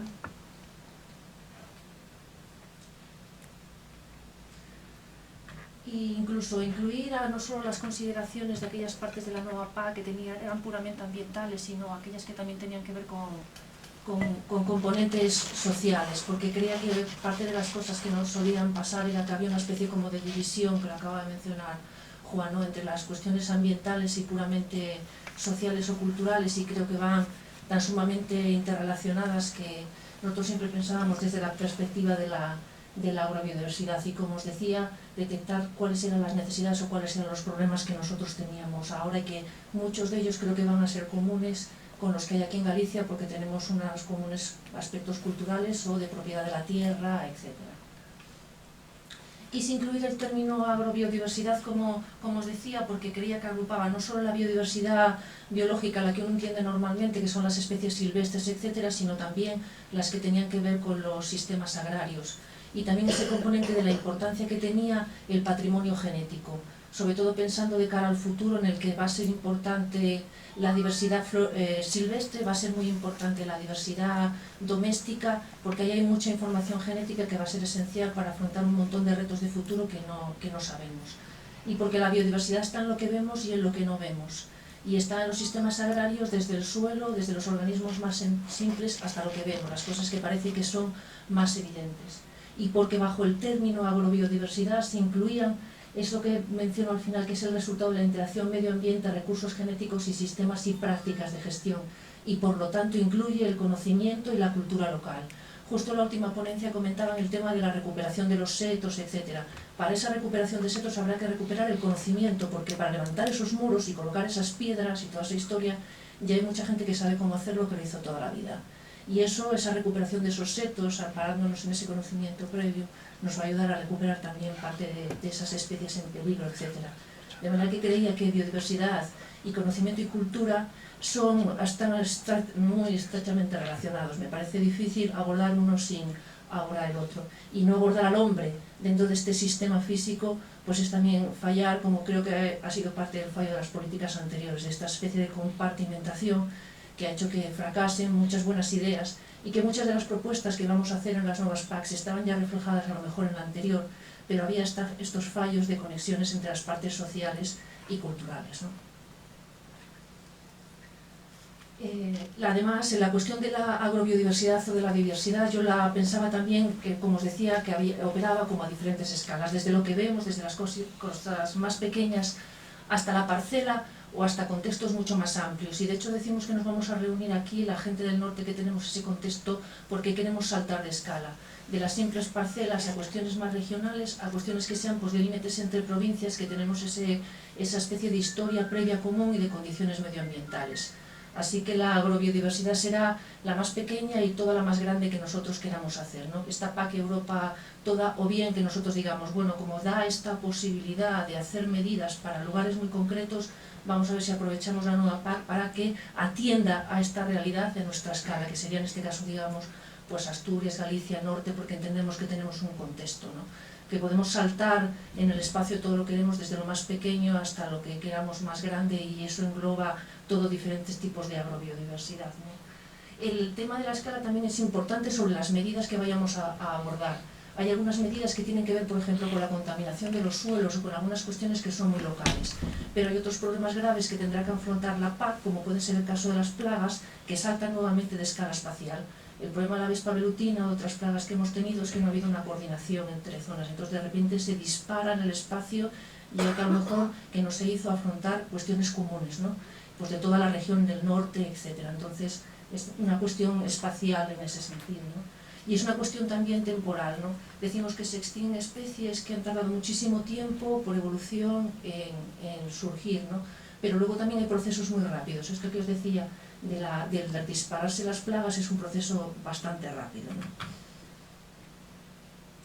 Creía que también esta cuestión de la agrobiodiversidad tenía también casi diferentes escalas, por decirlo de alguna forma, que serían que fueran escalas privadas o escalas, de alguna forma decir, globales o públicas. Hay cuestiones que afectan a los puros ganaderos, que tienen que ver con su cuestión económica, etcétera, y luego hay otras que tienen que ver con beneficios o perjuicios que tenemos por las estrategias que había vigentes, que afectan a cuestiones que surgen de esta agrobiodiversidad y que nos benefician a todos. Eso que dicen que son los servicios ecosistémicos, ¿no? Hay cosas que son beneficios para el propio ganadero intrínsecamente y hay otras que son para todos. Parte del discurso también es estos servicios que se generan en esas zonas rurales y que los benefician a todos, sin embargo a ellos a lo mejor económicamente hasta ahora tampoco les repercutido, ¿no? Hay mucha discusión sobre esas cuestiones. Y luego, como os decía, la parte social. Esa parte social que es muy importante de la agrobiodiversidad en el sentido de que va a contribuir de una forma muy importante a aspectos clave para el futuro, como será la seguridad alimentaria, ¿no? Vamos a hablar de esa agrobiodiversidad, por ejemplo, en el caso del patrimonio genético de las razas autóctonas, que será muy importante para ver cómo se van a adaptar las nuevas razas de ganado en el futuro, o las nuevas variedades vegetales. Ese patrimonio genético que tenemos antiguo, pues es muy bueno conservarlo porque ahí puede haber muchas herramientas para enfrentarnos a los desafíos de futuro alimentarios. Y luego poner en valor también esa agrobiodiversidad y todo ese contexto en el que se desarrolla va a ser muy importante también para algo que será importante para los productores, ¿no? Para conseguir que se generen productos de estos entornos agrarios que estén diferenciados y que además pongan en valor no solo el propio producto, sino lo que son los sistemas de producción, que aquí se ha hablado, ¿no? Pues que esa agrobiodiversidad está integrada en eso, les va a ayudar también, sería una de las posibilidades, porque queremos que haya gente en el medio rural, pero tienen que vivir de algo, y además merece mucho la pena lo que hacen. Muchas de las cuestiones que hacen muy locales y muy diferenciadas tienen un alto valor nutricional, etcétera, pero además se basan, tienen otro valor también por su valor cultural o social, etcétera. Además, la agrobiodiversidad está llamada a cumplir muchas nuevas funciones, ¿no? Parece que el desarrollo tecnológico, estas nuevas ideas en las que nosotros ahora vemos la agrobiodiversidad se están disparando, ¿no? Y pasa a cumplir funciones muy importantes que, bueno, supongo que en parte atenderá o no esta nueva PAC, pero que están ahí, para un poco por dar ese valor a la agrobiodiversidad que cumplirá funciones a veces inesperadas, ¿no? Pues la podemos incluso utilizar para control de plagas, o la podemos utilizar incluso para el manejo sanitario de del ganado, o vemos que utilizando ciertos tipos de insectos, etcétera, podemos cerrar dentro de las explotaciones ganaderas la gestión de los purines, etcétera. Es decir, puede cumplir unas funciones extraordinariamente diversas, ¿no? Bueno, todo esto es muy bonito y todo es maravilloso y todo es Chupilandia de la frontera, pero la realidad es que efectivamente casi todos los que estamos aquí sabemos que los sistemas locales, a pesar de que esta nueva PAC se supone que va a apoyar a las pequeñas y medianas empresas, pues están en un flanco declive, que ha habido un deterioro medioambiental, que también esas especies de informes intermedios en las PACs ven que no eran capaces de abordar. O sea que había muchas buenas intenciones y sin embargo seguimos como si fuera en un proceso de declive, ¿no? Bueno, pues, ¿qué pasó, no? ¿Por qué pasa esto, no? Pues porque, como os decía, además de pagos, habrá que hacer algunas otras cosas más, ¿no? Los riesgos que tiene la agrobiodiversidad pues son múltiples. Me voy a centrar más adelante en los que son puramente medioambientales, pero como os decía, esos medioambientales devienen de otros problemas muy graves que tenemos y de nada manera que hagamos ecosquemas súper maravillosos si no resolvemos los problemas que hay de base, ¿no? Que son socioeconómicos o que son, por ejemplo, culturales. Los he dicho, la verdad es que socioeconómicos y culturales podría estar todo fusionado. Ahí veis una lista muy simple de grandes problemas que tenemos que harán que esos ecoesquemas o que esas medidas se estrellen contra la nada si no están resueltos. Aquí me voy a centrar en cuestiones medioambientales, pero la realidad es que parte del fracaso que puedan tener va a estar en sí, no va a haber simultáneamente esfuerzos en algunos de estos aspectos, ¿no? Nosotros que detectamos en Asturias cuando vienen los ganaderos o cuando hemos hecho diferentes proyectos de investigación, etcétera, he hecho un pequeño resumen de algunos de los problemas que nosotros hemos detectado, ¿no? Hemos detectado, como ya han mencionado los compañeros anteriormente, muchos cambios derivados de cambios en los usos del suelo, ¿no? Esa disminución en pastos permanentes, ese problema con los prados de siega, esa reducción en los cultivos. Antiguamente casi todas las zonas de los pueblos estaban, la primera orla era una orla de cultivos en la que había un montón de variedades vegetales que se estaban... Hoy en día son prados y nos parece muy normal ver muy cerca del pueblo el prado y ese prado realmente es una ería, fue una ería y además tiene muchas veces la propia estructura de las erías. Ese problema que tenemos, que lo compartimos también con los compañeros gallegos y con los portugueses, de la sustitución. Muchas veces en los prados, sobre todo los que tenían más pendientes, cuando hubo abandono, lo primero que se colocaron o se han colocado son plantaciones, ¿no? Y ya tenemos algunos estudios también en el SEGIDA de las implicaciones que tiene el tema de las plantaciones con especies, como es el caso del eucalipto, ¿no? Y luego os comentaré algunos de los problemas que vemos derivados de la reforestación descontrolada, ¿no? Que desde luego que en muchísimos lugares la recuperación forestal era necesaria, pero sucedió de una forma espontánea y sin ningún tipo de gestión territorial, que creo que probablemente compartiremos ese problema de la gestión territorial, y esa fusión de manchas pues hace que el riesgo y lo vulnerables que nos estamos convirtiendo o que nos estamos tornando cada vez más por esa homogeneización que os explico del territorio. Esos procesos de urbanización, etcétera, suceden en zonas más bajas, pero como os decía yo, aparte de los ecosistemas de montaña, quise pensar también en otros enclaves que nosotros también tenemos que abordar desde el SEGIDA, que serían las zonas más bajas, ¿no?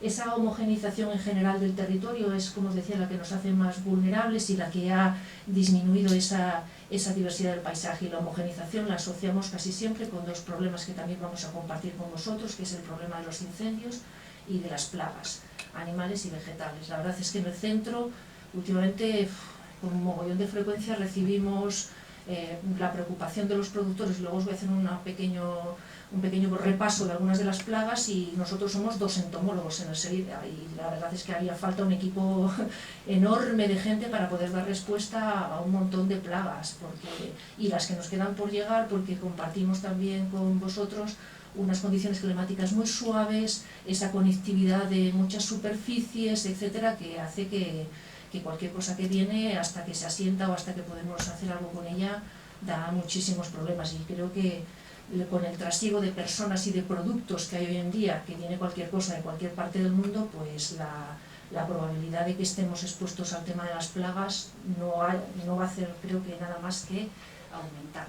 Un problema también que tenemos con la disminución, como os decía, del uso de variedades y de razas locales. En el SEGIDA luego os voy a explicar un poco que tenemos bancos de germoplasma de diferentes, que aquí también, y creo que son lugares muy importantes donde, como os decía, hay una información muy grande para poder, y que deberían de estar realmente protegidos para poder afrontar el futuro. Y luego un problema también importante derivado de la contaminación de los suelos por diferentes motivos. Aquí pensaba un poco en zonas más bajas, donde ha habido problemas importantes de contaminación. Estos son algunos resumen de cuáles los problemas que quizás esta nueva PAC, como mínimo, porque nos llegan en general, debería tener algún tipo de herramienta para afrontarlas, ¿no? Pero ¿qué podemos hacer para afrontar estos problemas que os decía? Muchas veces lo que ha pasado es que cuando surgía un problema se decidía aplicar una medida bajo criterios como más generales o que podían operar muy bien en un lugar, pero a lo mejor no en nuestras condiciones, ¿no? Y creíamos que para esas nuevas medidas tienen que hacer, y ya lo comentaba en la primera ponencia, un mejor conocimiento de la situación actual de los recursos naturales y del contexto socioeconómico local, porque podemos decir que es muy guapo hacer no sé qué y resulta que no hay una estructura social o un entramado social que sea capaz de abordar eso, porque no hay población, o muchas veces la población que hay es incapaz por la estructura que tiene de poder afrontar ese reto, ¿no? Y sobre todo cuáles son los procesos agroecológicos o la vocación ecológica que tienen los territorios. Algún compañero comentaba que hay zonas que tienen una vocación productiva evidente para no sé qué y resulta que hay luego colocado ahí lo que cuadra que le interesaba a no sé quién, ¿no? Y luego buscar fuentes de información. Como os decía, las fuentes de información, y yo voy a hacer la segunda parte de lo que es el conocimiento científico actual y de diseños experimentales y todo lo que hacemos ahí muy en ciencia y tal, pero luego toda esa otra batería de información que está infrautilizada, que es el conocimiento ecológico local, que yo creo que si queremos poner un poco de voluntad se pueden juntar ambos perfectamente.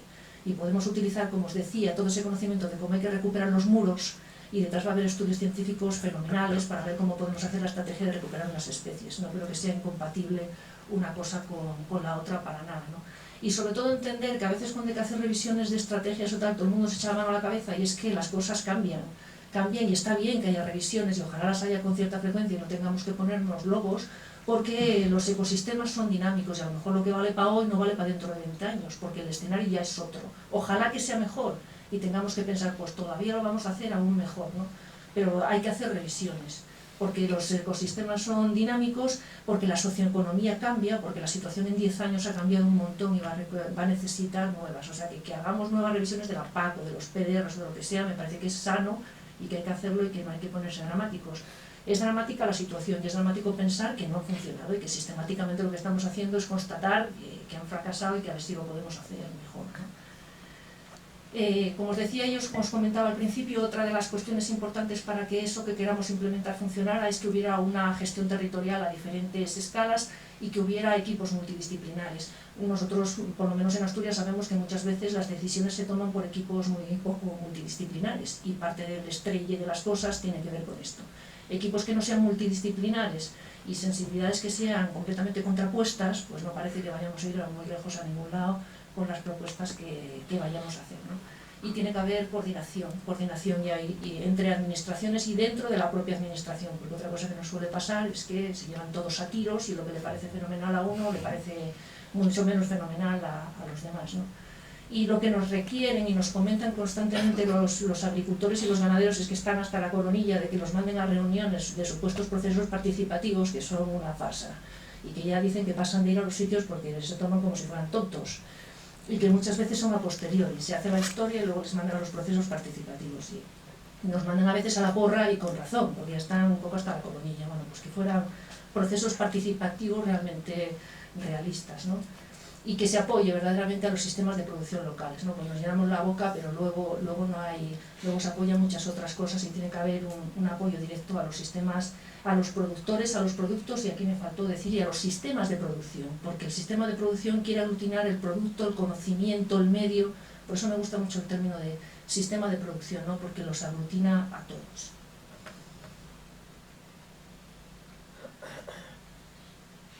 Aquí puse algunos ejemplos de aquellos problemas que os había detectado, que son unos pocos y tampoco quise concretar muchísimo porque esperaba que a lo largo de este día o en reuniones que tengamos posteriores lo vayamos afinando, pues algunas de las opciones que sabemos que tenemos.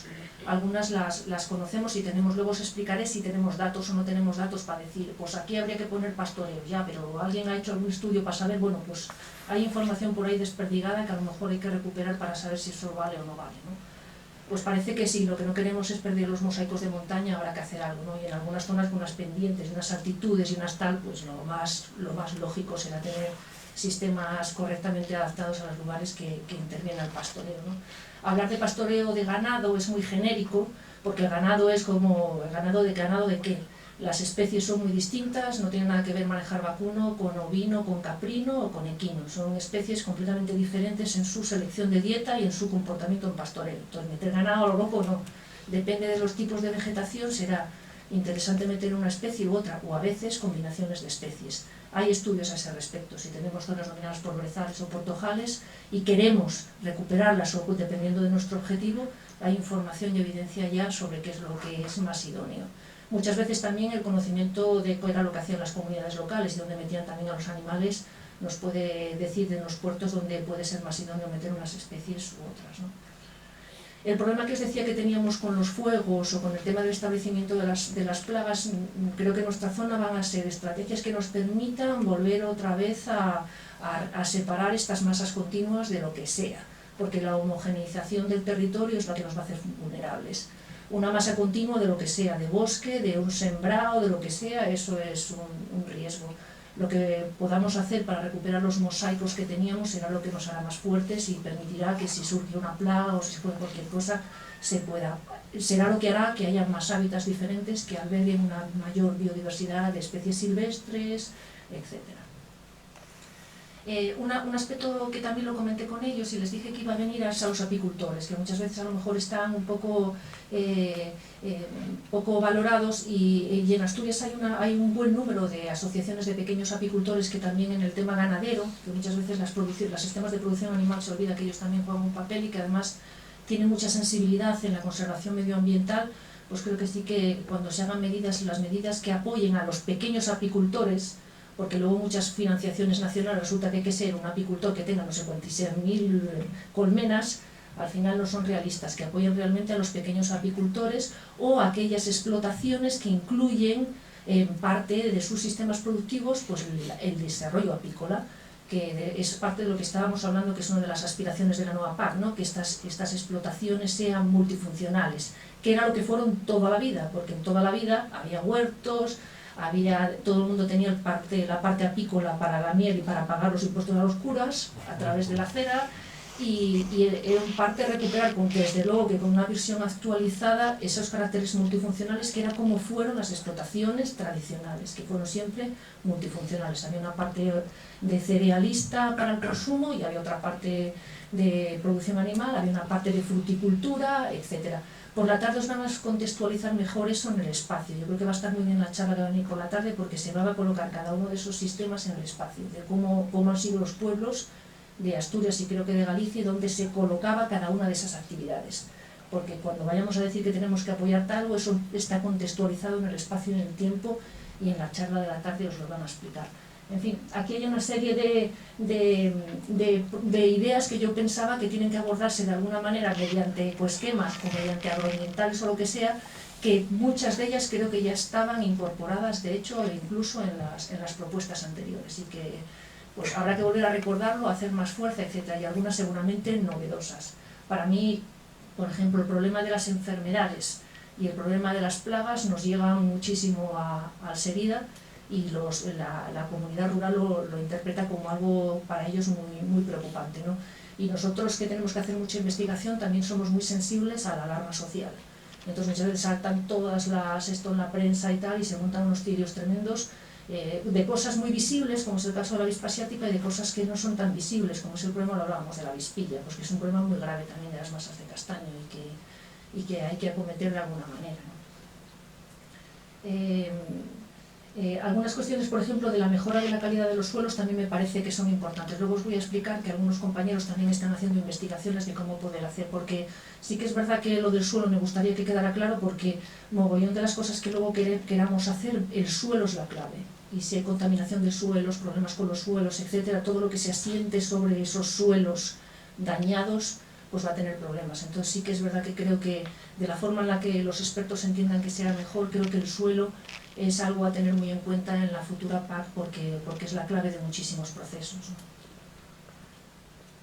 Aquí he resumido lo siguiente, por tenerlo como un poco más ordenado, que quedaba como más bonito, pero luego lo que tendremos que hacer será seguramente reunirnos entre todos y cada uno desde su punto de vista hacer un listado de las cosas que creemos que son comunes o no lo son, etc. Este es un resumen muy simple, ¿no?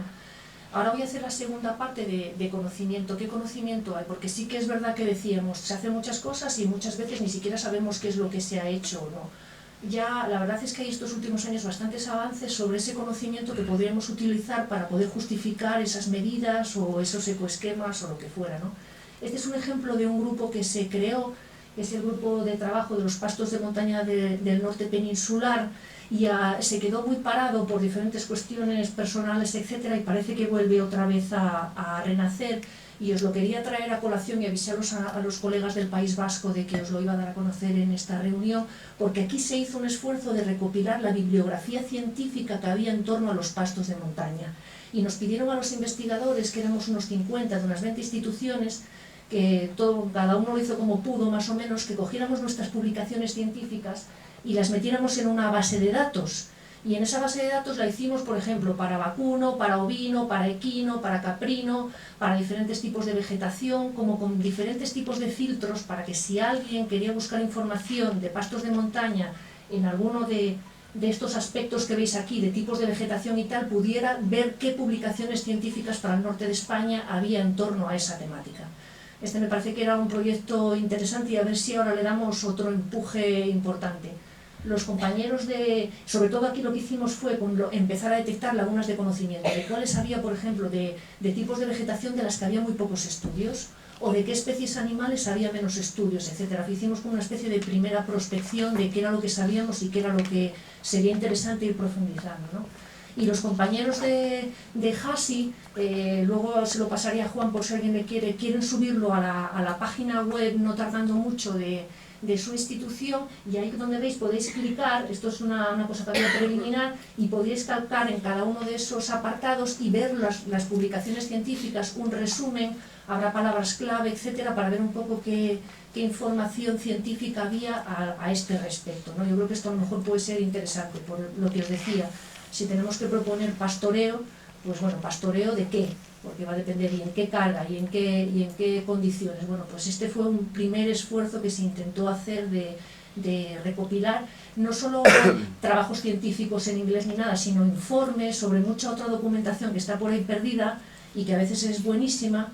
Entonces tenemos que seguir trabajando en eso, porque creo que esto es un poco el camino que debíamos seguir, de juntar toda la información que tuviéramos en este tipo de bases de datos y que fueran accesibles para todo el mundo. Lo ideal sería además que tuvieran PDFs que te pudieras descargar. Estamos un poco también en ese tema de que lo ves, oye, pues quiero verlo y tal, y pudieras acceder a ello. Vamos, que sepáis que es un proyecto que está, a ver si podemos seguir avanzando con él, ¿no?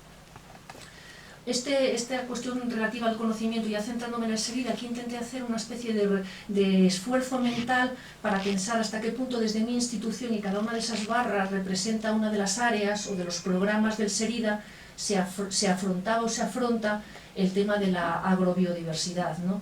Pues veis, por ejemplo, el equipo de arriba de nutrición, pastos y forrajes hace ya muchas cuestiones interesantes, investigación con respecto a los suelos, de qué estrategias podemos hacer para mejorar la calidad de los suelos, o están trabajando en el tema de las emisiones en la ganadería, o en el manejo de los purines, hacen una serie de trabajos interesantes, pero también en lo que podría ser la biodiversidad vegetal, pues han hecho esfuerzos interesantes en trabajar con variedades locales y en mantener colecciones de variedades locales y en estrategias de diversificación de pastos, etcétera.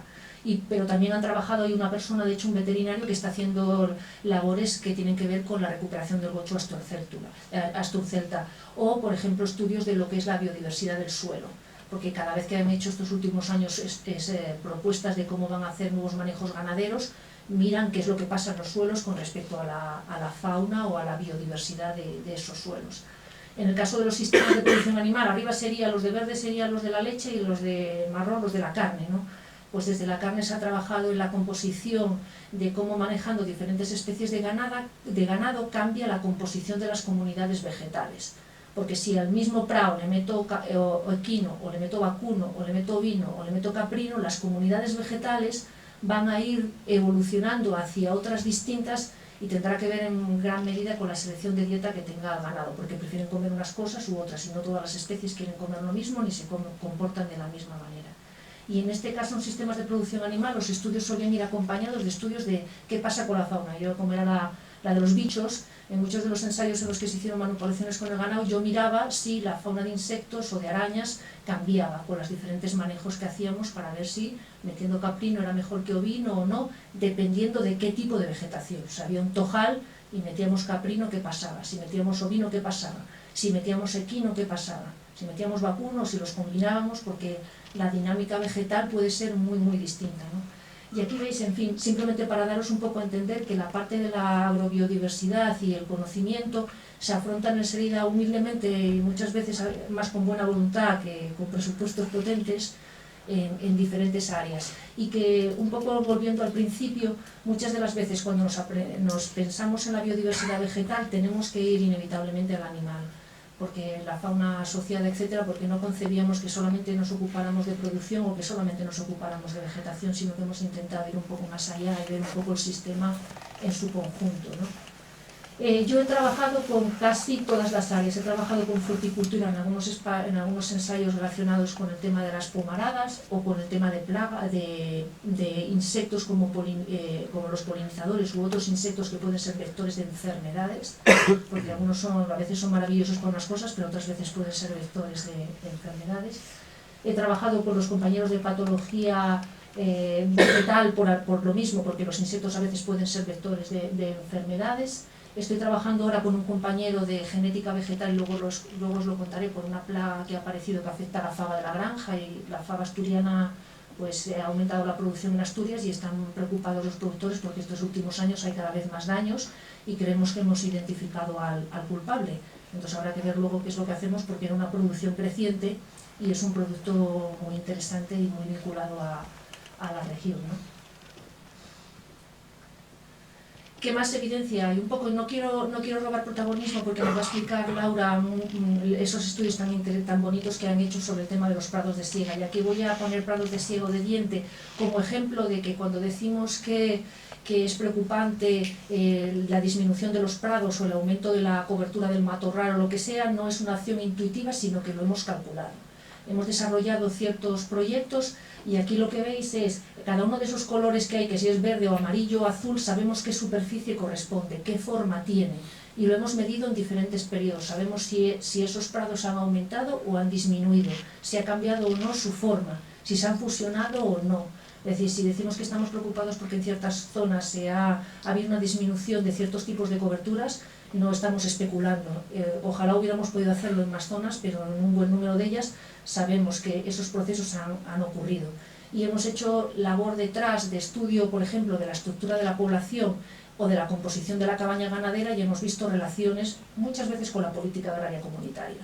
Hemos visto, por ejemplo, un desplome de los pequeños rumiantes en las zonas de alta montaña relacionados con ciertos periodos y con ciertas coyunturas sociales, políticas, etc. Y ese desplome de los rebaños trashumantes y de los pequeños rumiantes en las zonas de las montañas se correlacionó con el avance muy rápido de ciertos tipos de vegetación, que eran los que ya no están pastoreados, como puede ser el caso de los piornales o de ciertos tipos de vegetación. Y hay una correlación entre cae unos y empiezan a aumentar los otros, y de eso hay cifras, no estamos especulando. Aquí he puesto prados de siego de diente, pero aquí hemos medido otro tipo de coberturas, incluso forestales, que ha pasado con las acevedas, o en las partes más bajas. Eso que veis verde, con ese verde a la derecha de la imagen, arriba a la derecha del todo, son los ocalitales. ¿Qué pasó con los prados en los años a lo mejor 80, 60 o cuando fuera, y luego qué pasó con muchos de esos prados, cómo se convirtieron en ocalitales, ¿no? Pues de eso tenemos datos para algunas zonas, y si decimos que es preocupante es porque teníamos cierta cantidad de información, ¿no? En algunos de estos ensayos, sobre todo en las zonas de alta montaña, esas masas que vemos que hemos identificado como importantes, que pueden ser los prados dominados por herbáceas, los brezales, los piornales o las acevedas, además hemos muestreado la fauna, porque si decimos es que los siguientes planes de manejo deberían potenciar el aumento de esta cobertura frente a la otra, etc. Nosotros quisimos saber qué era lo que había, y entonces muestreamos la fauna. En este caso es de de fauna de suelo, tanto en brezales, como en piornales, como en prados o como en acevedas. Y quisimos un poco caracterizar las comunidades para ver un poco qué era lo que habitaba ahí. Esta mañana lo hablamos, y uno de los grandes hándicaps que vamos a tener es tener datos anteriores, antiguos, para poder saber, poder relacionarlo cómo han cambiado esos en cuanto a algunos de esos parámetros ambientales, porque lamentablemente a veces no hay información que nos podamos remitir atrás, ¿no? Este ejemplo lo he puesto porque es desde la misma zona, para que no fuéramos más papistas que el Papa y dijéramos es que es horrible que haya piornales y tal. Esta la he puesto un poco adrede porque es como si dijéramos las mismas parcelas, como son de buenas o malas dependiendo del grupo animal. Cuando el redondel es más gordo, quiere decir que para ese grupo, en este caso, por ejemplo, las hormigas, si el redondel es más gordo, quiere decir que les gusta, que ahí las comunidades proliferan. Entonces, he puesto este ejemplo porque, dependiendo del grupo animal en el que nos centráramos, hay algunos que necesitan de prados, hay otros que necesitan de bosques. No queríamos ser más papistas del Papa. Hay que mantener superficies forestales o matorrales, porque hay comunidades que necesitan ese tipo de hábitat. Será una cuestión de cómo podemos hacer un balance lo más sostenible, lo más equilibrado, para que haya un poco de todo en todas partes, y no un poco ese desequilibrio que detectamos con esta falta de gestión territorial y cómo van deviniendo los paisajes, ¿no? Dime cómo voy de tiempo, Juan. Aquí hicimos lo mismo en el caso de la fauna coprófaga. Luego os contaré un poco más qué cosas estamos haciendo con los coprófagos, porque eso sí que respondían muy finamente a qué era lo que había pasado a qué es lo que pasa con las zonas de alta montaña, utilizándolos como bioindicadores, porque la fauna coprófaga evidentemente está muy vinculada a la ganadería, ¿no? Entonces le hemos hecho, estos son resultados de un primer proyecto que tuvimos, y ahí no hicimos ni manipulaciones, nada, solo quisimos ver qué comunidades de coprófagos había, como os decía, en los diferentes tipos de vegetación. Este es un estudio de los prados de siega, y tengo que confesaros que es exógeno, porque este es de un estudio de Inglaterra y los compañeros os van a explicar estudios más aquí, pero era un poco por la puesta en valor de que efectivamente hay también estudios que ponen en valor que la siega es muy buena para recuperar, y además se ha hablado aquí mucho de siega, pero normalmente la siega y el pastoreo están estrechamente relacionados, y mucho de lo que hablamos de prados de siega de montaña muchas veces pasan una o dos veces, o antiguamente los sistemas tradicionales, por un pastoreo, y luego se acotan, y de hecho las ordenanzas antiguas especificaban que ahí no se podían meter los animales porque eso iba a ir a segar, y a veces reciben un pastoreo de la que bajan los animales, etc. Entonces, aunque hablamos de prados de siega, la mayor parte de veces esos prados de siega llevan un pastoreo también asociado, que era importante para el mantenimiento de esos, de alguna forma, la heterogeneidad microclimática dentro de las parcelas. Entonces ese pastoreo a veces era muy bueno porque traía semillas, y porque ese pastoreo generaba nuevos nichos para el mantenimiento de esa diversidad vegetal y por ende animal de esos prados de siega. Solo quería hacer ese acotamiento de que siega solo hay en algunos, pero muchos eran una siega y un pastoreo asociados. Aquí más es con respecto al valor de los prados. En este caso serían estudios que hicimos de los prados en las pomaradas, porque era otro lugar que también era manejado simultáneamente. Muchas de las pomaradas de la explotación de manzana también eran zonas pastadas o segadas. Y de hecho los botánicos, que hay gente muy buena en Asturias, decían que las pomaradas tradicionales eran auténticos vergeles de especies de diversidad florística, y tradicionalmente fueron segados o pastados, ¿no? Si os decimos que ya hay cierto conocimiento en cuanto a cómo responde la vegetación ante diferentes estrategias y que la deberíamos utilizar para cuando hacemos ecoesquemas, aquí os pongo resultados de algunas manipulaciones que se hicieron de desbrozar. Y dices tú, pero después de desbrozar, ¿cuánto tiempo tarda en salir la vegetación? Bueno, este es un ejemplo que pusimos de cuánto tardaba en salir el brezo, el tojo o las herbáceas después de desbrozar. Eso es interesante, que sepamos cuánto tiempo va a tardar en surgir cada historia, porque hay veces que se proponen estrategias que tienen una vigencia muy corta si no hay ninguna más añadida a ella. Entonces podemos desbrozar, pero a los 3 años vamos a tener otra vez lo mismo o peor, porque hay que pensar un poco qué combinación de estrategias son realmente las idóneas. Y hay una cierta cantidad de información de cómo se recupera la vegetación después de diferentes tipos de estrategias.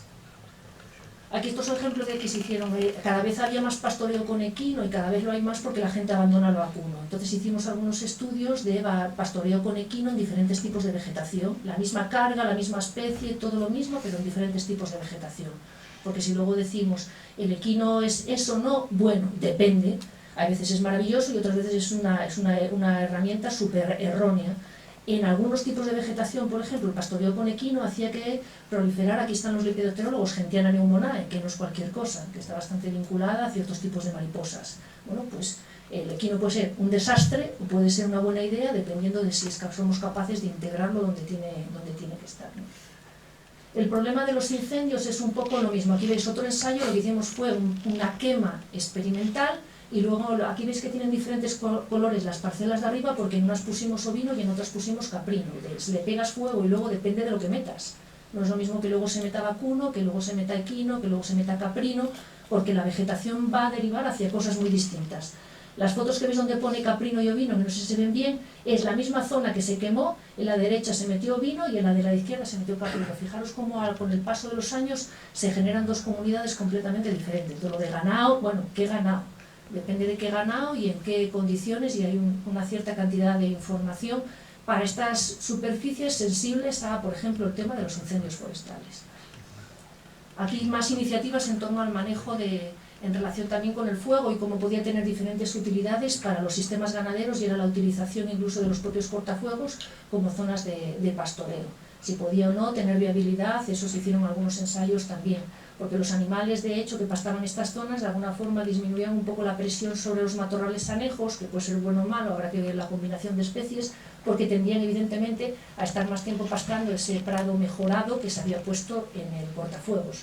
Por contrapartida mantienen el cortafuegos porque están allí pastando más tiempo, etc. Entonces, bueno, eso combinado con otras estrategias, porque desbrozar cortafuegos a veces a los 3 años estamos otra vez como estábamos, ¿no?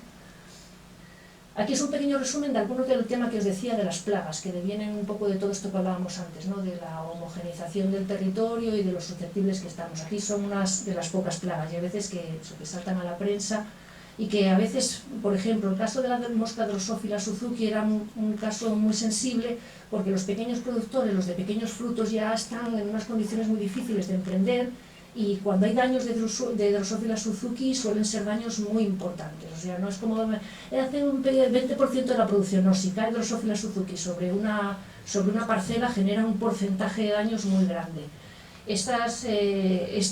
Un intento de hacer un proyecto nacional para responder a esto, pero había un cambio en la financiación española y se abortó lo que tenía que haber sido un proyecto que por fin hubiéramos dado una respuesta rápida a una plaga y a un problema muy importante para el tema de los pequeños frutos, que era uno de las vías de escape para algunos de los agricultores y ganaderos, ¿no? Que están ahora muy, muy preocupados. El que os he puesto a la derecha es el caso de que tuvimos también, que saltó de un problema que tuvimos con una especie exótica que está en los ocalitos, que vino con los ocalitos en los 70, cuando fuera que vinieron los ocalitales, y resulta que la encontramos en las pomaradas, y esta la solía utilizar yo de ejemplo para los estudiantes de las múltiples relaciones o defectos que puede tener la fauna exótica. Y es que como nos encontramos mucho en las pomaradas cuando estábamos buscando los insectos vectores de una enfermedad que estaba en los manzanos, para ver si esos insectos, esos vectores la transmitían, metimos a estos a analizar y resulta que estos también tenían el fitoplasma. Si tenían ese fitoplasma, quería decir que estos que vinieron y se supone que comían solo de los ocalitos están intentando comer otra cosa. Pero además, no pico aquí porque me da la gana, consultamos con los 2 mayores expertos mundiales que hay en la temática y han tenido que estar chupando bien para poder incorporarse y que nosotros, luego la gente del CSIC detectara el fitoplasma. Es decir, bueno, pues todo este tema de las plantaciones, etcétera, para que veáis que puede tener estos efectos en cascada y medioambientales y sobre la agrobiodiversidad que pueden ser importantes, ¿no? Otro que os decía que estamos ahora justo, que acaba de surgir, es el problema de la fava, y en este caso el problema que creemos, el que lo está causando de los daños en la fava, es una especie súper común, que es la Nezara viridula, el chinche verde hediondo, donde cuando lo tocas te deja un olor o incluso te parece que te ha vomitado en las manos, y vamos a ver cómo podemos mejorar el conocimiento. Este año ya tenemos ensayos en los que los hemos puesto a picar y tal para poder caracterizar bien los daños, ¿no? Aquí veis que hemos hecho diferentes recogidas de material, etcétera, para ver un poco si efectivamente estaban siendo causados esos abortos en las producciones o no, derivados de las picaduras de diferentes tipos de insectos. Con respecto al tema de los suelos, como os decía, aquí ponen algunos ejemplos de cómo están los compañeros también mirando, cómo podríamos utilizar alternativas a las químicas o sintéticas para las fertilizaciones, etcétera, que eran uno de los problemas que tienen, y que una de las medidas que probablemente habrá que abordar, que os decía que nos parecía que era importante, ¿no? De cualquier cosa que podamos, o de aquellas cosas que podamos hacer para mejorar la calidad de los suelos. Y otro problema que vendrá, y que veremos a ver cómo lo afrontaremos, etcétera, que ha saltado mucho ya el problema de los antibióticos, pero pronto empezaremos ya hoy cada vez a hablar más del problema de los antiparasitarios, porque sabemos que, aparte de funcionar para la desparasitación de los animales, tienen otra serie de repercusiones medioambientales. No solo que se muera la fauna coprófaga que se alimenta de las heces en las que hay los medicamentos, sino que sabemos que además eso, y hay un proyecto solicitado al Plan Nacional a ese respecto, afecta incluso a procesos como las emisiones o la captura de carbono de los pastos, en los que se han manejado de forma sistemática animales desparasitados con ciertos tipos de medicamentos. Entonces ahí seguramente, si no es en esta PAC, será la que venga, pero temas relacionados con este tema de antiparasitarios también va a surgir, y hay un proyecto solicitado, y el año pasado ya hicimos mediciones fuera de proyecto en zonas de montaña en relación a medicamentos, fauna y emisiones. Y esto es más o menos.